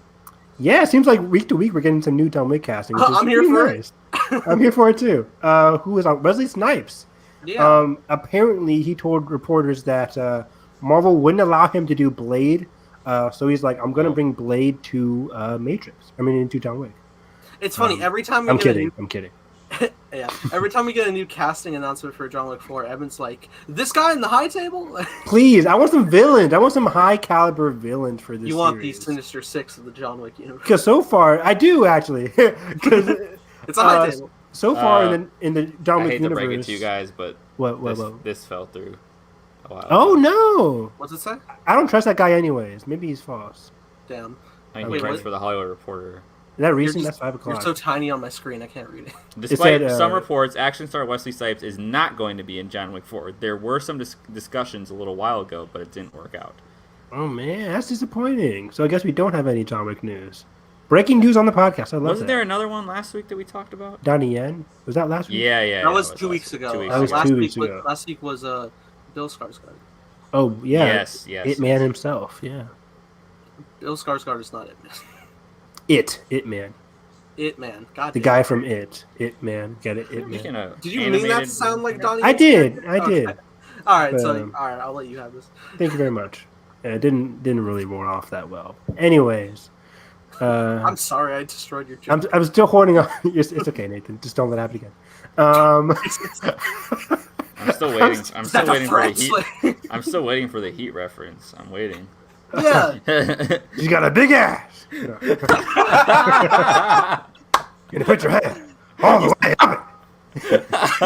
You say this every day?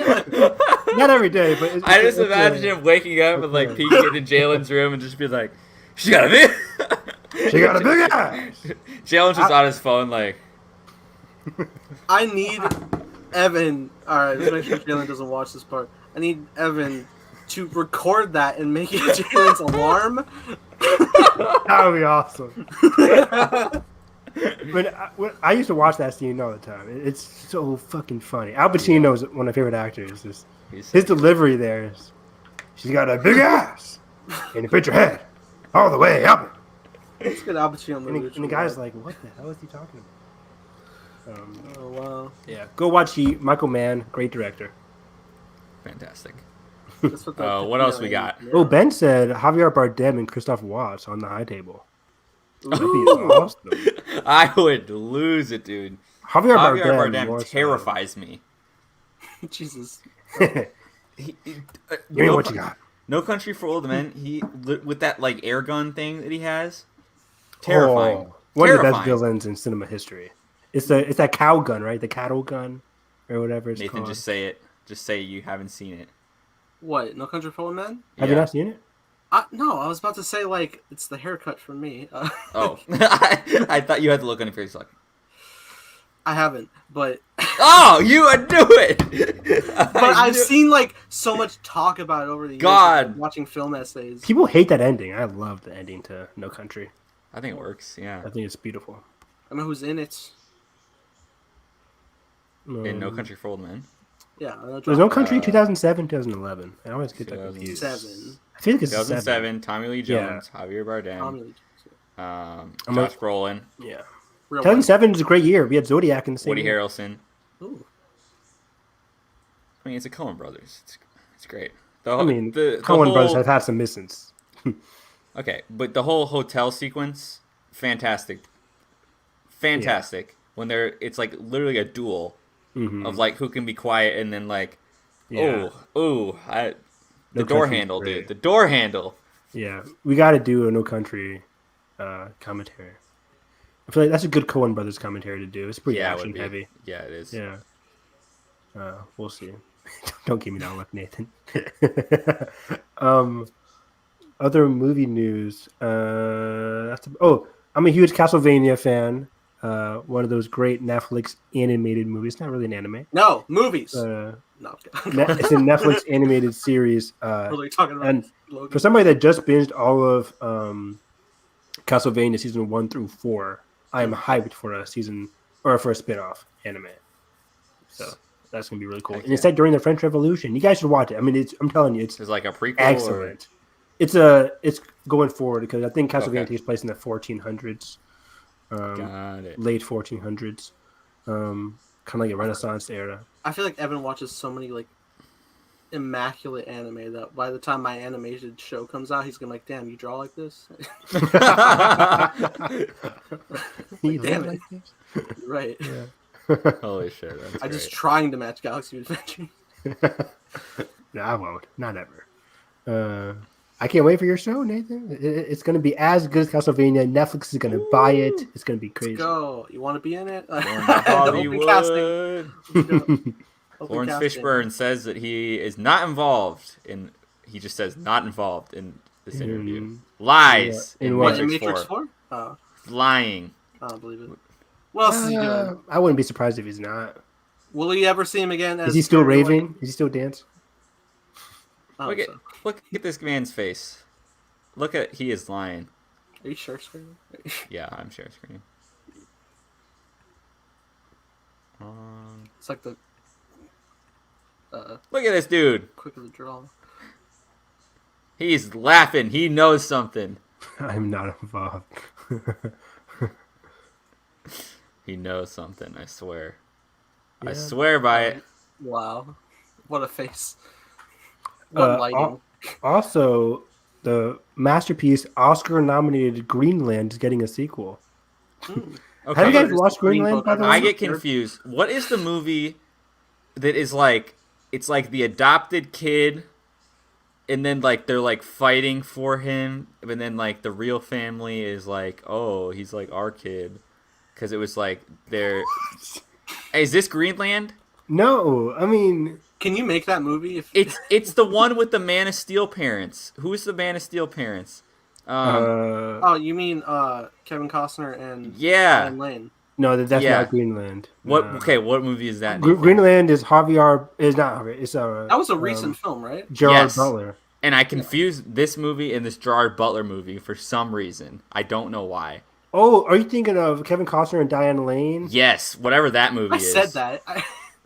Oh, I didn't hear you say Diane Lane. But it's Never that forget that Western movie. Is Yeah, that what where you're like talking their about? the husband dies or something. Yes. And then, like it's like the kid is like part. I don't even know. They did come out. Both came out last year, I think. But I don't know why I interchanged the title between like it's called like something similar because it's like Yeah. Greenland and Greenland is a disaster movie with Gerard Butler and Miranda Baccarin from Deadpool. it was one of the first premium video on demand COVID movies, right? That Let came Him out. Go. That's what you're talking about. Yeah, Dang, Ben with the pool. Shit, that's a good pool. I did not know Ben's the our title. source now. I bet he looked that up. I bet he looked Yeah, that up. I don't believe no, but like Let Him Go, Greenland. It sounds like just like American, whatever. Like Ben is now Greenland our is so African American. Yeah, it's like pastures and cheese. It sounds like they're both from Wisconsin, to be honest. That's I what it mean, sounds Greenland like. sounds like it's from Greenland, but I don't know. This is but yeah, it's a disaster Sequel, movie. Iceland. It's a sequel Let's to a go. disaster movie, which is crazy because I've never. It's like doing a sequel to Day After Tomorrow. It's like, Right. what is there about? Did you watch this in theaters or wherever? I saw this via one of Edgar's Yeah. R matey Edgar's sites. mom. Yeah, Edgar's mom bought it. pirate sites. Yeah. Oh, giving yourself up. I'll say Ben did look it up. I didn't believe you, Ben. I'm sorry. It's all right. It's all right, Ben. He's our I hate to call you out, buddy. Ben is our Ashley Mova of our Collider.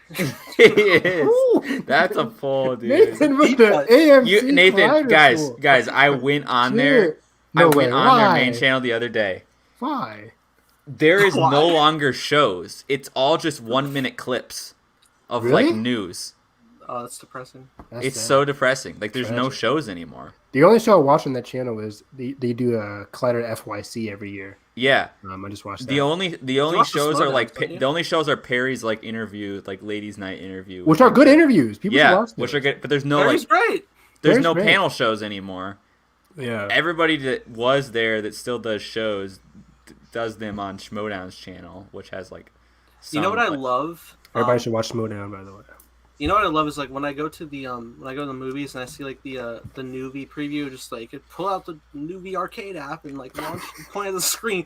Oh, I love that like at the end it shows like the like leaderboard. I like look, I was like, oh my god, fucking Perry Nemiroff is on there, like one of the Yeah. usernames. That's cool. So, Yeah. hell yeah. I watched an interview with Leslie Grace from In the Heights, and it was a great Yeah. interview because she's amazing. Apparently, best friend with Becky G from Power Rangers. Oh no way. The Yellow Like Ranger in Team Power Power- Rangers. In Yeah, the she's the Yellow 2017. Ranger. 717, yeah. I guess because they're both singers, they come from that Hispanic singer background. Nice. Which Okay. is really cool. So how does Greenland end, and how can you do a sequel to an post-apocalypse? I mean, Greenland ends, spoiler alert, family survives, I guess. They go to this bunker in Greenland where most of humanity ends up going to. So most of the world gets like destroyed. So I guess, but it was actually pretty good because it was a good drama. The stakes were pretty solid. Was it just like a meteor shower like the whole time? It was mostly meteor shower with big explosions. But the funny thing was, it was more so of a like survival story than a disaster movie. Like this isn't 2012 where they're escaping disaster after disaster. They're not this is more focusing on so the disaster, it's more just like dodging. They're focusing more on the family, what the family is going through with like the people what they're going through with like they end up fighting some people. It's like what everyday people would do during a big disaster, and it was actually pretty solid. I gave it like a B-. It was a fun movie. Good job, Gerard Butler. I'm dying for a Gerard Butler movie that I can like. Yeah, he's a funny actor. It's like he has a stick and he's sticking to it, and I respect him. Isn't he the angel dude in like the Fallen trilogy? Yeah, which I've seen every one of those. Like how are movies. those? How would you rate the Fallen trilogy? I think the first one's pretty solid. Olympus Has Fallen is a pretty solid movie. I give that like a B. I like that movie. But the other one, London Has Fallen, is not good. It's like a C, and Angel Has Fallen is also a C. Wait, and there's three. Wait, Olympus Has Fallen. Didn't the same year there was also White House Down with Channing Tatum and Jamie Foxx, which I never saw. Also a fun movie. I don't know. Yeah, I got my fill of White House destruction movies. I'm good. Independence Day. Oof.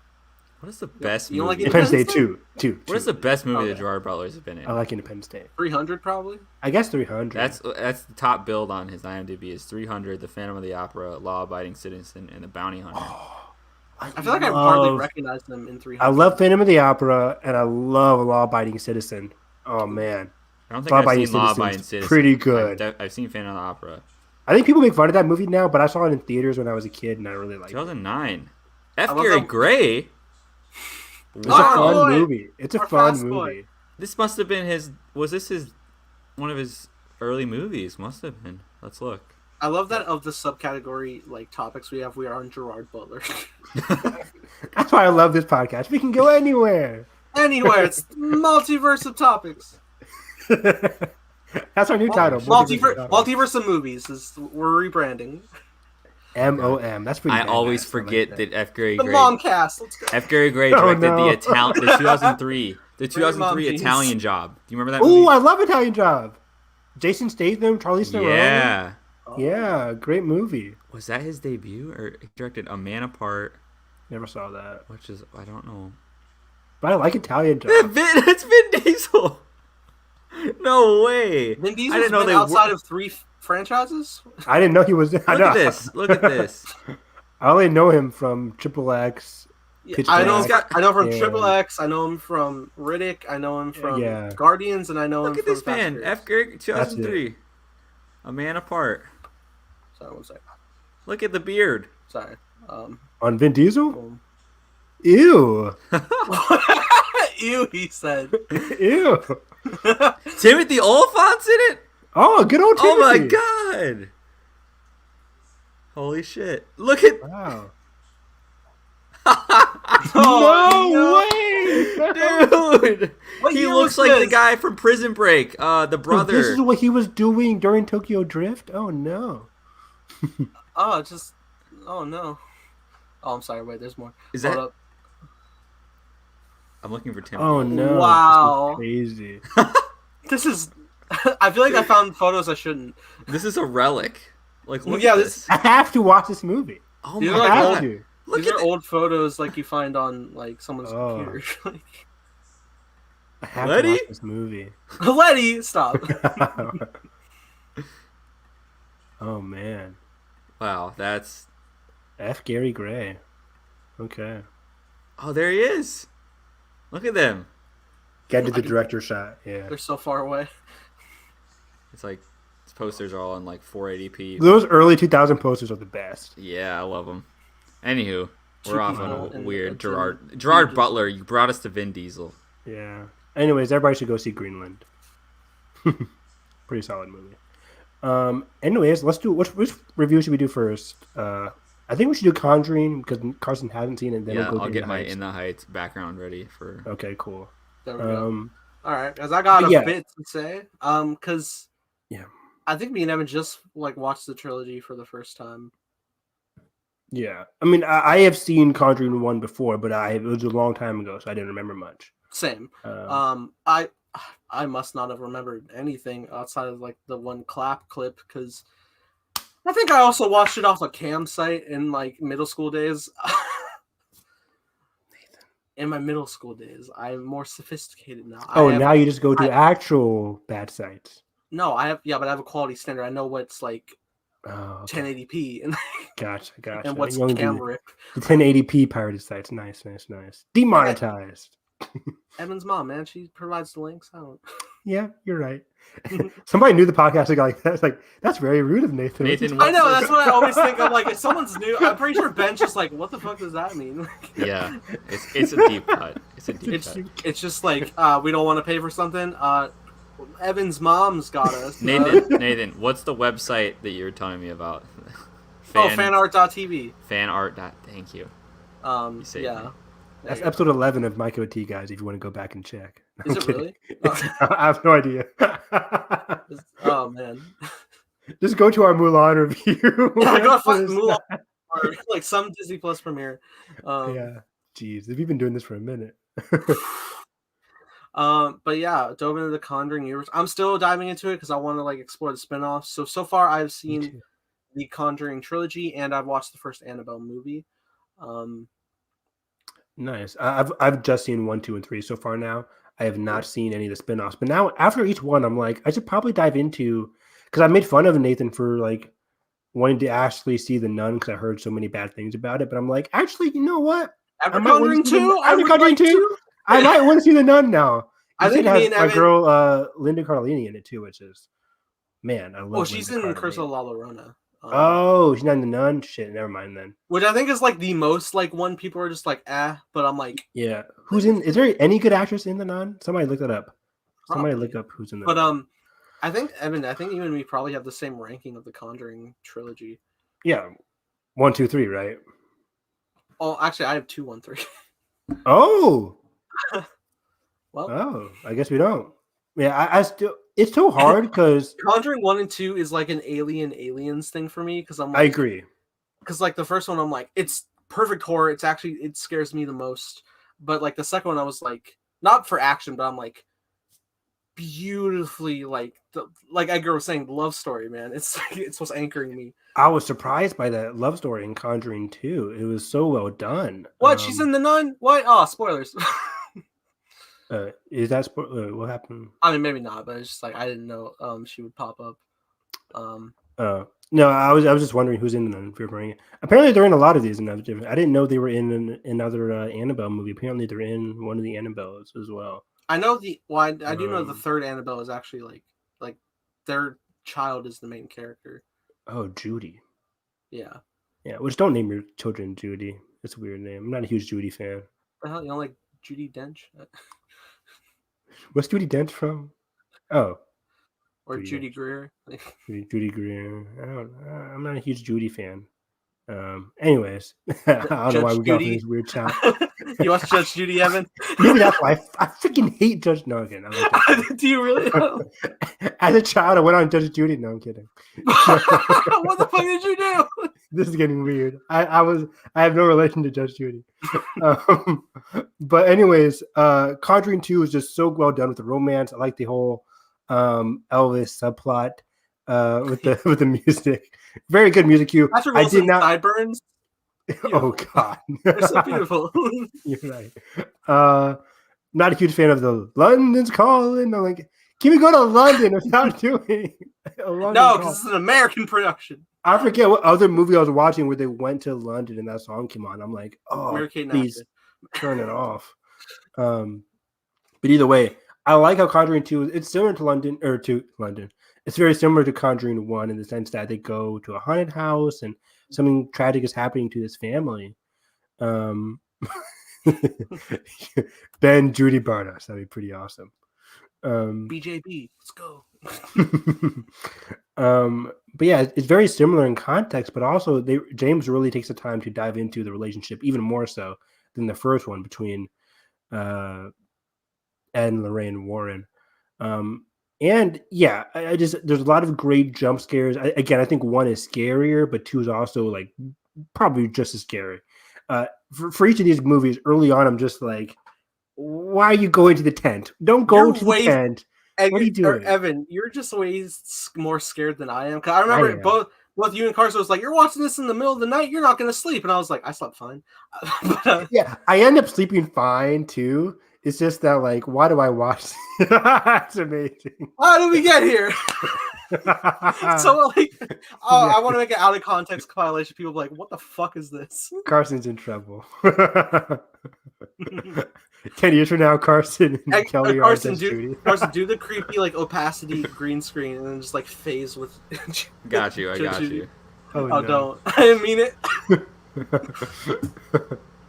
Oh, Judge Judy. I'm so scared what he's going to do. No, God, that was so close. This is scarier than The Conjuring. This is amazing. We need a new like subgenre of judge horror movies. You need to like slightly peer yourself like in, like not fully, but like just like enough to like merge with the face. Don't do that. It's creepy. I thought you would do. Or you can just be Judge Judy. He's going to speak as Judge Judy. Oh, God. Oh, no. Yeah, that's... Try to line up. Just, like, try. You're going to give James Wan, like, a lot of inspiration here. Wow, yeah. This is weird. Oh, no. What is happening? Yeah, turn your face slightly. I can't look at it. This is weird. Anyway... Everyone remember timestamp of 136. That's not. Everybody forget the timestamp of 136. Ben, comment. Immortalize it. Comment, like, and subscribe. Hit the bell. Ring the Please London hit the bell. But yeah, I think Conjuring 2. I can't tell which family do you like better, Conjuring 1 or Conjuring 2.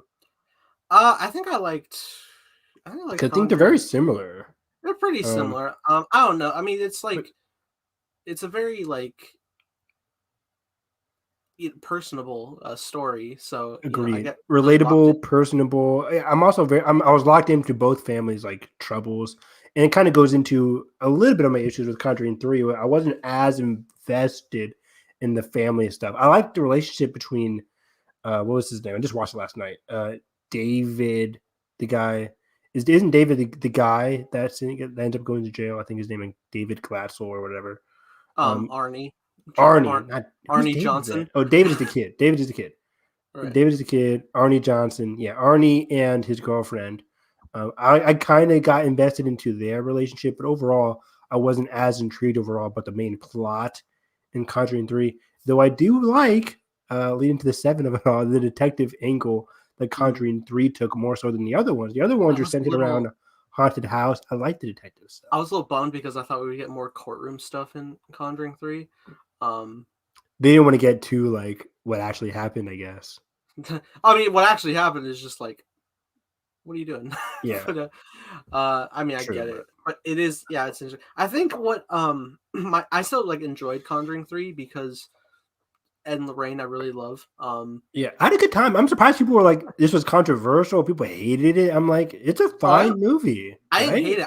I think it's not as strong because like you're not as like you're not locked down to one location that you get to explore. What are you doing?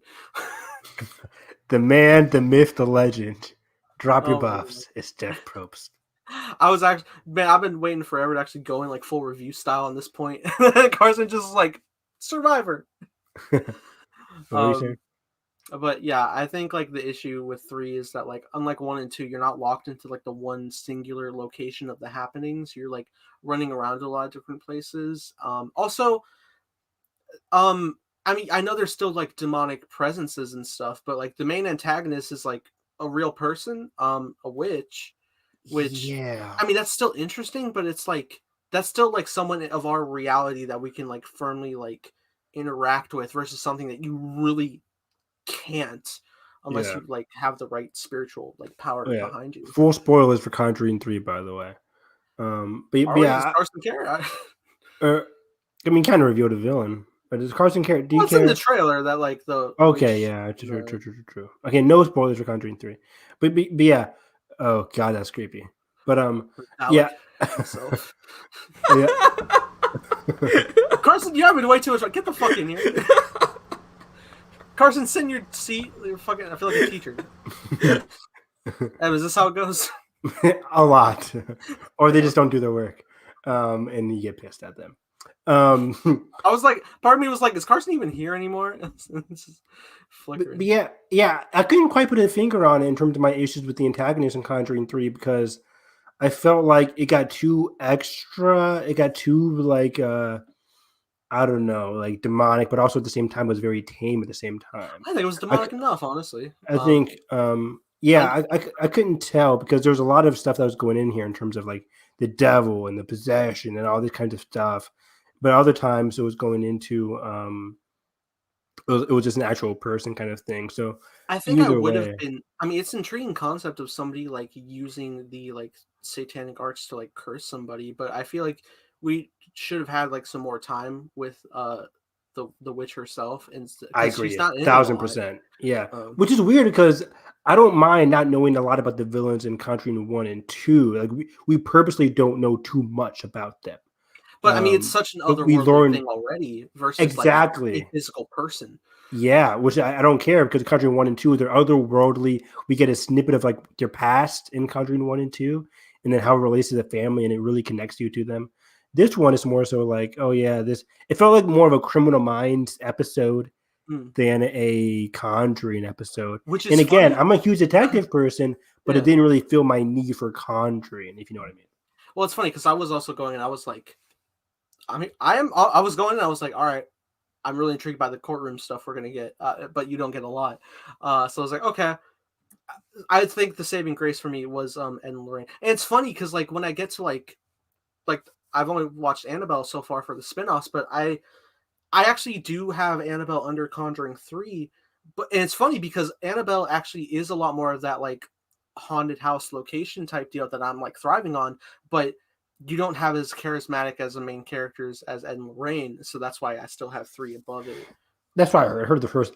People say skip the first Annabelle for me, but I don't think you should skip it. I think it's still enjoyable. It's just yeah, I just heard so many bad things about the first Annabelle compared to I 2 did and too, 3. which is why when I watched it, I was like, I thought it was Yeah. pretty good. It's funny. People are a lot more like judgy of horror movies than like I guess you and me because I'm not a huge horror fan, but I've seen enough to know like quality horror. Like I've seen like The It should Witch, The also Thing. be That kind known of that stuff. like the spin-offs are not as deeply rooted in like real life cases as like the actual Yeah, Conjuring films. of So course. Which gives the Conjuring films an even spookier entity to its own because like it's based on actual cases. and then I start like diving Um, into the real life stuff and I'm like, oh shit. yeah, it's very fascinating. Yeah. But yeah, Conjuring 3 in general, I think yeah, Ed and Lorraine really saved this movie. There was some gimmicky stuff with Ed, what he was going through in the movie that I was like, okay, I can see where the whole pills and everything. I'm like, okay. But I think still his One of those chemistry, cute though. yeah, Like at the end. yeah, But that was yeah. really cute. Yeah. Yeah. But Patrick and Vera Farmiga, their chemistry is undeniable. Whenever they're in a movie together, it's going to be magic. So they really did kind of save this movie. Again, I like the detective angle, but it wasn't really as focused as the other movies. It didn't really have that big scare factor. It has some good horror elements. Like there's a scene in the morgue, which I really liked. Yeah. Like there were some good horror moments. It was still filled with some good moments of terror that I Yeah. liked. And I love the clairvoyant stuff every time with Yes, so Lorraine. good. So good. Oh yeah, also another notch against it is like James Wan has had a good visual style, something that I recognize more so in Conjuring 2, more so than Conjuring 1. Conjuring 1 feels like a movie.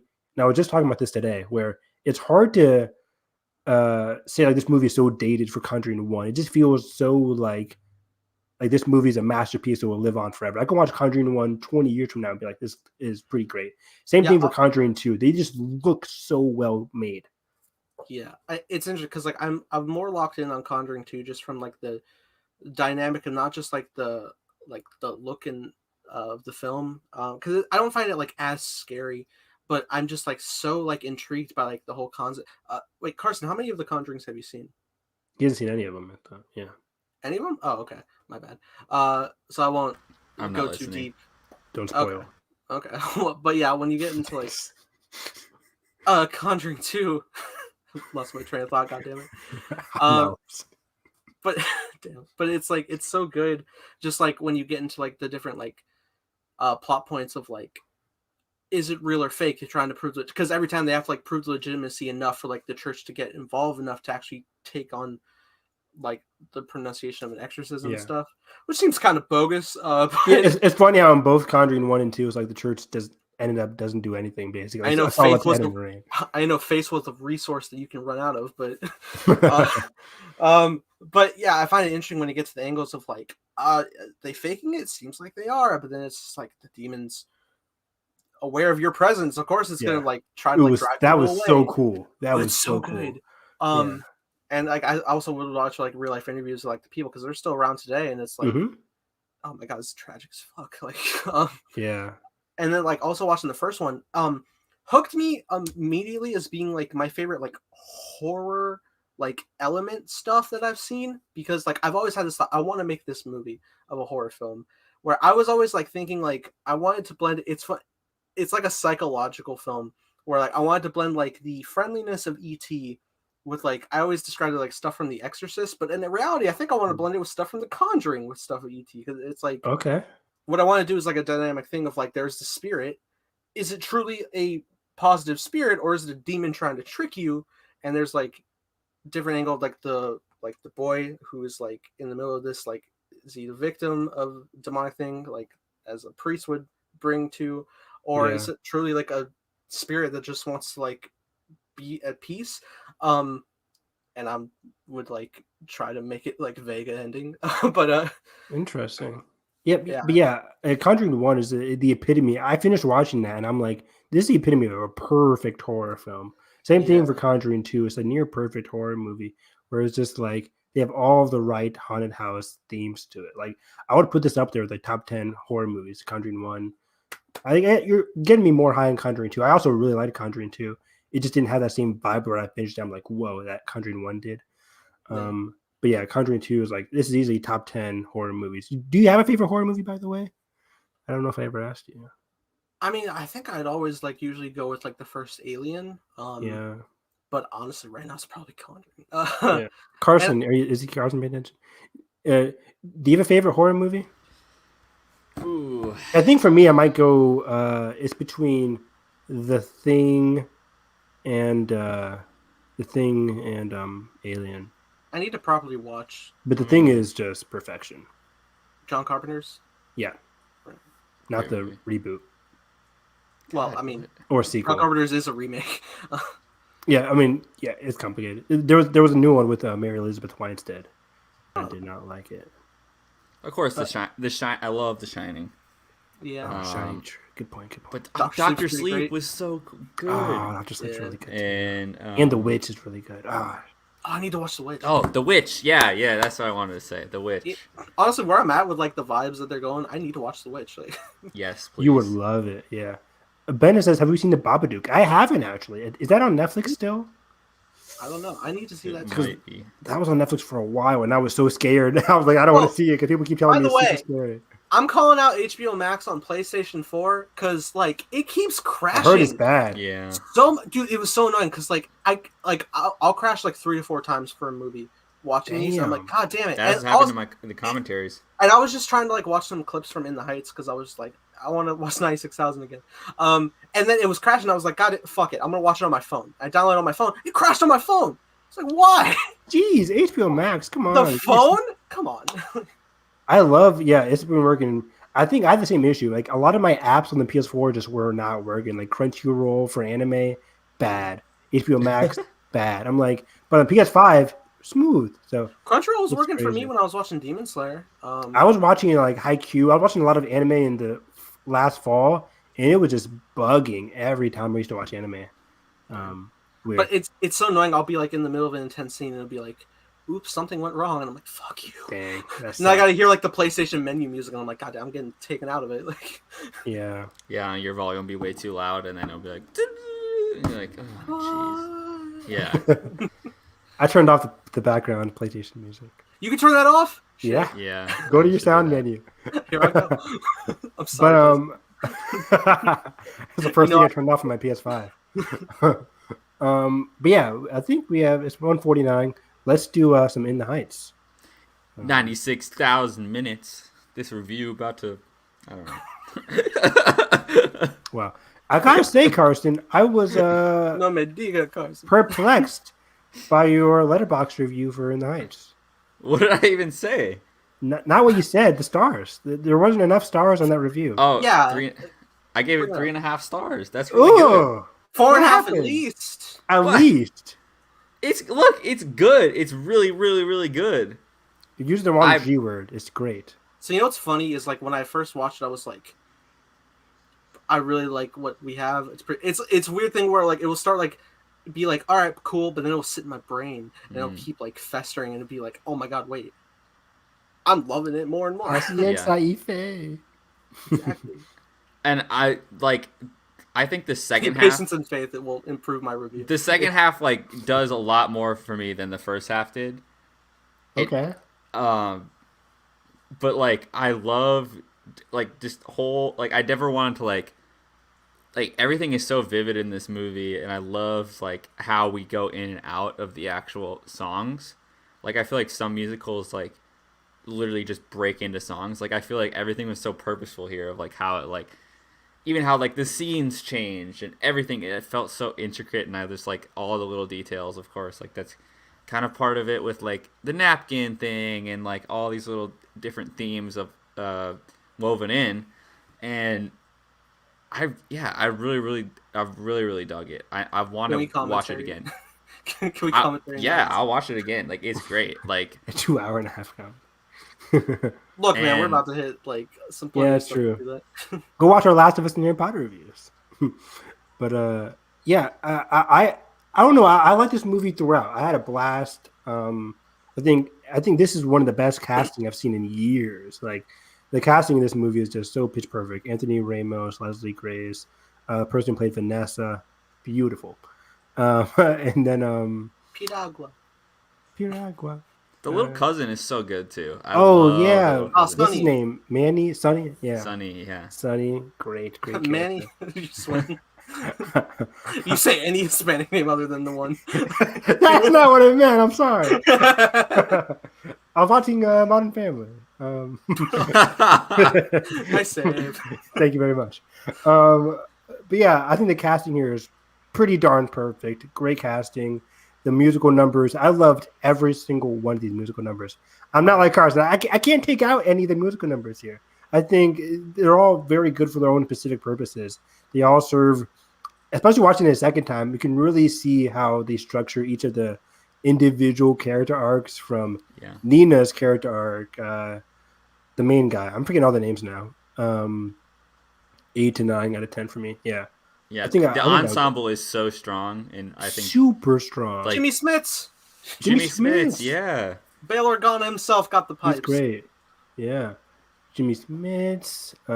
Yeah, he had some great moments as well. I liked his relationship a lot. His fatherhood with was it Nina? Yeah, it's interesting. Yeah. I want to like go back to like.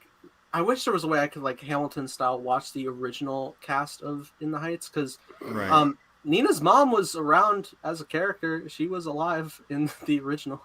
Oh, wow. Wow, I didn't know that. Yeah. Also, they added a salon out of the 3. Like, there was usually just the 2, I think. They added a salon? Yeah, Kuka. One of the salon workers, you mean? One of the salon ladies, yeah. Yeah, okay. I found it interesting. I mean, I'm having no issue. I'm enjoying the story. Yeah, some people had some issues with the adaptation, but I never watched the original, so I didn't have those issues. The abuela is the same as in the original cast. She's wow, that's amazing. Pretty cool. Yeah, she's great. I think her number is my favorite. Honestly, Really? it's so good. It's really good. It's not my top 5, but it's really good. Oh, Of my Spotify liked songs that I took from the soundtrack, I didn't take it because I'm not trying to cry every time. I mean, here. sung. I'll clarify. It's my favorite in the context of the film. Sure, everything happening. Like how powerful. Yeah, musically, I don't think it's my favorite, nor do I think I'll repeat it as much as the other ones. No, that's what I mean. But in the moment, emotionally, Patience Anife, followed by Alabanza, like they're a perfect duo. Just like time to cry. Like yeah. Mm-hmm. And she like goes up to comfort him, and then they're like lighting the candle. I'm like, so good. Yeah, I mean, this was just an all around like it's a very relatable movie. I loved Uznavi's like relationship with his crush Vanessa. Like it was just super cute at the beginning when he's trying to like get her to like him, stuff like that. And it was just loved him the whole so much. opening in the Heights number is phenomenal. Which like I so saw good. like WB uploaded like it was the first 8 minutes clip. Which prior to release I'm like ridiculous, but now I'm like I keep replaying it because it's just like it's so perfect. And to watch it, I'm just like, look at all this choreography. This is 8 minutes, and it's just like beautiful. Yeah. Musicals be having some great openers. I love the shot. Opening. So I learned that the shot of where he's like the shots where he's looking out the window and we see the reflections of everybody dancing. Yeah, like they made it look so. It's a combo shot. I did not think until like my 8th viewing like today. I was like, oh my god, there's no camera reflection. Right. Yeah, it's a comp. It's a comp shot. So it's like there's 2 plates. They shoot a blank plate with Anthony, and then they shoot the blank plate of outside the dancers. Yeah, and then they add like this transparent, like reflective thing in between the 2 layers, and then it creates like this effect without the camera there. Best VFX in the Heights. Yeah, let's go. That's amazing. I didn't know that. And I'm like, it was seamless though, and it's just like I love those little VFX details where you have no idea. Yeah, like, that's always the best. Yeah. Man, that's really cool. But yeah, the opening sequence is phenomenal. I just love like each character had a great, believable character arc. I really felt for what Nina was going through with college and everything, what she was going through. That is a common issue. And then her struggle with that and her ultimate decision to go back. I don't want to get to spoilers. I mean, like, we will also. Yeah. I don't know. Yeah, Are we doing really spoilers? well done. I think we should at this point. Okay, cool. I mean, if you haven't watched it, watch it. It's on HBO. There's not really any spoilers. Like, oh, he stayed. Like, yeah. That was a very interesting reveal where she continued to go to college. He stayed. Like, I really liked that they stuck to their. At least Nina stuck to her guns. I was nervous. This film, it's testament to how well the arc went because I was nervous this stupid man was going to get on the plane. Yeah, he had his cousin there who he's just like, I mean, yeah, the cash, but like, dude, that's your little cousin who has no role models. Yeah. I mean, yes, you have this he wanted to bring him with him. Well, dude, like, I'm sorry, you're going to go start this bar under a hurricane of scrap? Like, no. Like, what are you doing? Well, very interesting because I respect Well, it looked like at the beginning it was like he's telling a story and it's fixed. Yeah, like, right. I respect Did you like that his beach decision, but I like the beach thing. It was a good reveal. It was interesting. I did too. Some people had an issue because it's very like explanatory, but I thought it because Oh. then it kind of took me out of it halfway through because she's like, "Daddy," blah blah blah. Like halfway through, I was like, "Oh, like that's his daughter." Like, okay, so He gets with Vanessa. Yeah. then but I mean, that's how these stories go. So I wasn't like, Mm-hmm. But it's still by my first viewing by the end of it, I was like, oh wow, that wasn't really an actual beach. Like I love the transition and the slow reveal. And I love that the fashion is combined into it. That the painter guy got to like paint the mural, and I love that like they didn't like because it was like this whole deal of like everyone was leaving the block and they had to sell it to the taxi guy sold Jimmy Smith stole his business, and then it was like everybody's leaving. The salon people left, and it was like oh man. The dude who moved in he's the dry cleaner. They were like earlier, they were like $9 a shirt. I was like, okay, Al. But then also they tried charging $9 per napkin. Fuck that guy. Yeah, I know, right? I agree. Yeah. I mean, you gotta make a living, I guess. But yeah, also F No. you. But yeah, it was a great resolution for all their arcs. The mixture of everything. Yeah, I just had a blast. And it's a very heartwarming, easy to watch movie. Like I watched it again, and I'm like, I'm not bored at all. Like I can see myself rewatching this movie. I loved it even more a second time. Yeah, me too. Like I really got the hang of everything, seeing how little seeds and stuff, like stuff I missed the first time around. Oh yeah, there's so much just like blended in. Like Lynn did an amazing job. There he is. Yeah, it's called Pidagua. Yeah. I started laughing when he first showed up because because this movie, like, with Hamilton, it's like he's at the front and center, right? Yeah, and he's already the star. I'm like already absorbed into this world before he shows up, and all of a sudden I'm like, oh, like Hamilton, like yeah, like, yeah. But I also find it like awesome, like right at the jump, that he's like prominently there and he's like shaking hands with Usnavi because he was the original one. It's like pass the torch type. It's really cool. But he's also an a-hole in the movie. Who? Nah, Lin-Manuel Miranda. He's an a-hole. Truck. He's an a-hole. You're gonna put whatever sauce on whatever coloring thing on my ice cream. Like you ruined that kid's ice cream. Like I feel bad. It's syrup. Like he ruined the guy's ice cream. And then he ruined the guy's truck. I'm like, this guy is an evil person. No, in the movie he did. In the original Broadway, he actually did fuck up his truck, but like in the movie here, he didn't. But still, what did he do towards the end of the movie to get everybody to go to his thing? The truck just broke down, I thought. Yeah, it just broke down. I think he was in charge of breaking it down. I thought it was in the original Broadway. He was like, there was like a whole scene where like he like jokingly hide some wrenches and stuff. But you guys didn't get that sense in this one. You just thought I was just like, oh, it broke down because that happens. Like, I felt like he broke it down. Yeah, I feel. I mean, he was like, "Oh, come to my place now." Like, I mean, he is around. He's just chilling. He jacked up his prices. I was like, all right.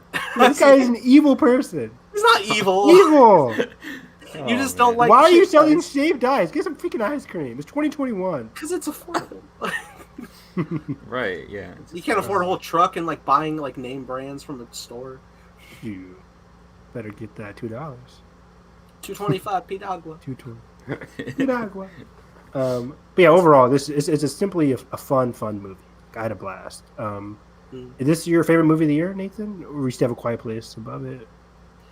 Initially I was like, I put it there and I was like, do I believe that? And then I watched it again. I was like, I believe that. I believe in the heights. Say it so it doesn't disappear.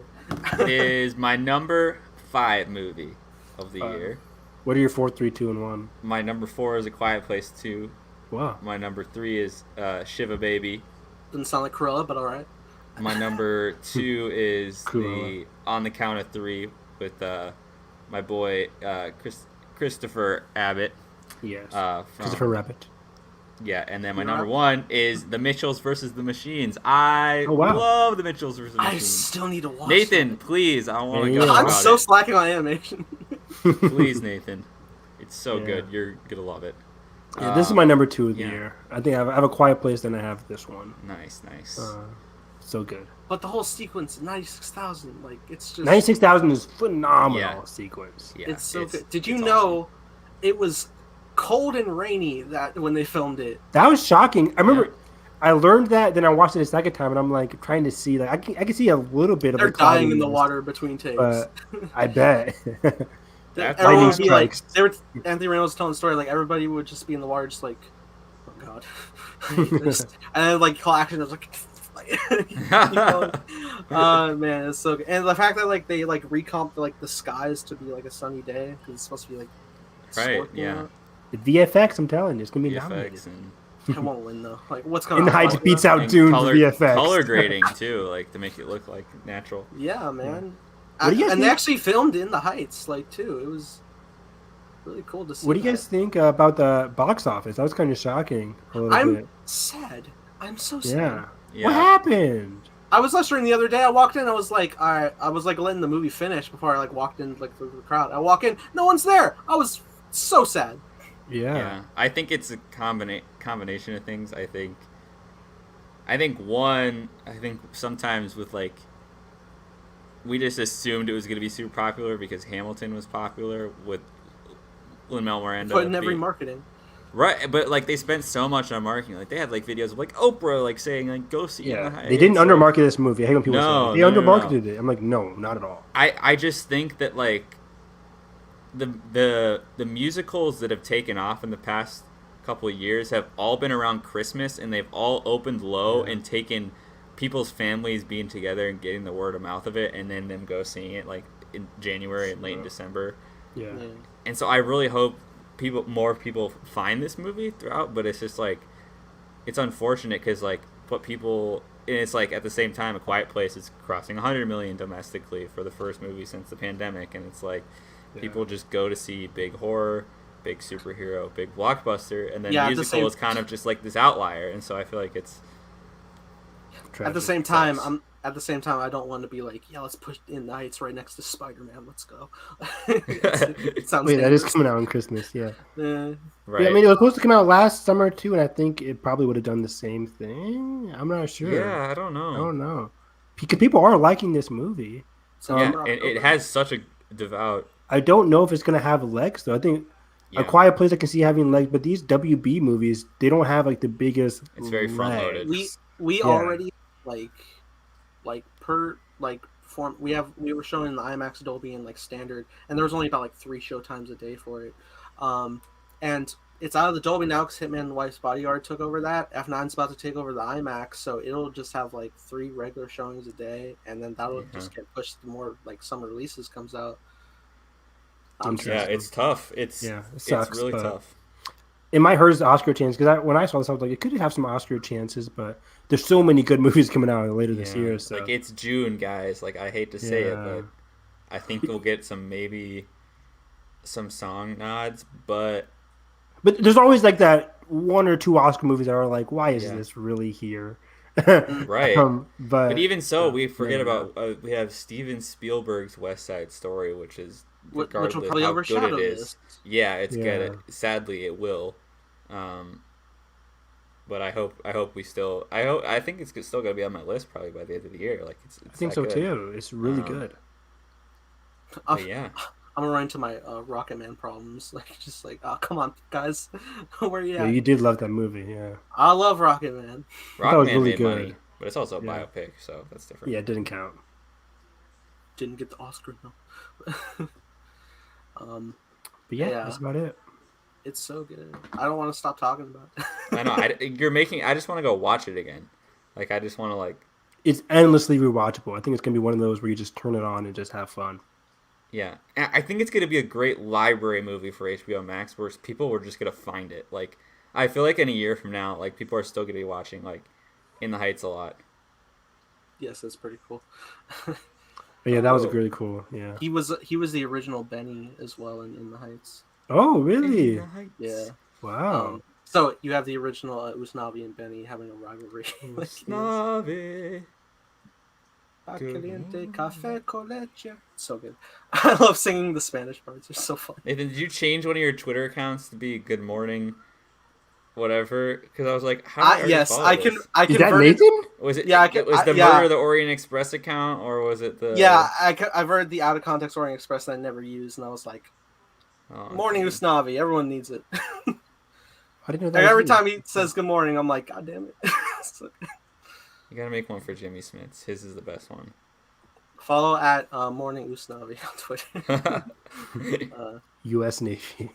5:30 a.m. every day when Usnavi wakes up. That was the most unrealistic thing I saw, is that he wakes up at 5:30 a.m. and it's like so bright. Yeah, I'm like, is that just a New York thing? I don't know. Yeah. 5:30 is not that bright in Cincinnati. It's so bright. It was like, that's at least 8 a.m. Like, yeah. Those dang musicals. I don't know. It was summer. Maybe it was longer days. I don't know. Good point. But yeah, I feel like we blew by Conjuring too. I don't know, man. I feel like I just like keep going. We haven't hit a 2.5 hour mark. It feels weird. But yeah, that was a fun little pod we had. We'll be back tomorrow to watch Furious 7. Evan will finally cry on stream. It'll be amazing. So that being said, Evan, where can they find you? You can find me not crying on stream Till tomorrow. Find me on Twitter at HarrisEV9. I don't know why I forgot that all of a sudden. Everybody get ready for Big Brother. I know Carson and Nathan are very excited for Big Brother in 3 Casting weeks. announcements coming up, boys. I need them to review the cast because, like, otherwise, who's going to vet these cast members? They could be just a super weird white nationalist on the cast. Right. And it's like, hello. They haven't had the best casting, just a heads up. But I'm excited about that. Otherwise, yeah, catch me on Twitter watching more movies. I've been trying to watch more movies. I watched Conjuring 2 and 3 Monday and Tuesday. I'm doing this tonight. So I'm watching more movies each week. Watch Annabelle. Stick with me. Yeah. So yeah, catch us doing commentary tomorrow and then Star Wars on Saturday. Carson, where can they find you? Oh, Evan, I just got the IDW High Republic issue 5 today. I bought that. I have not read it yet. Before Saturday. So I will. We can talk about it. I'm literally gonna read it tonight. Okay. And also I finished Into the Dark, so we can kind of do a mini review of that. See you, Ben. Sweet. Thanks for tuning in. See you, Ben. You're the best. Like and subscribe. But yeah, I will be on Twitter at the Film Carson, talking about all things, movies, other things. And yeah, it's gonna be a long day without you, my friends, until tomorrow. Wow, nice slide in there. Very smooth. Pain and suffering. Ooh, that's Wait, Nathan, did you see F7 in theaters yet? I have last Friday. You never told us about it. Did you cry in theaters? Save it for tomorrow. Yeah, save it for the pod. Save it for the pod. I was warm up, but yeah, for sure. Because I forgot like how that all played out at the end, so I was like, ooh. I hope I didn't cry as hard. Yeah, I was balling. So yeah, I was saying to Evan, like, there was one kid that was like, "Who's Paul?" And I was like, "Fuck." He's a little child. Some kids must be his family coming like every week since like Fast Furious 4. I was like, all right. Some kids just gotta go. Who's Paul? Oh, no. Anyway, you can find me at Morning Usnavi and also Nathan Ross second. All our social media is linked in the description below. Yeah, watch In the Heights. It's phenomenal. Support seeing it in a theater if you can. It's still playing in IMAX for a bit for next week until F9 comes out. But yeah, other than that, if you enjoyed our podcast, make sure you hit the like button, subscribe and already. And that being said, I scope it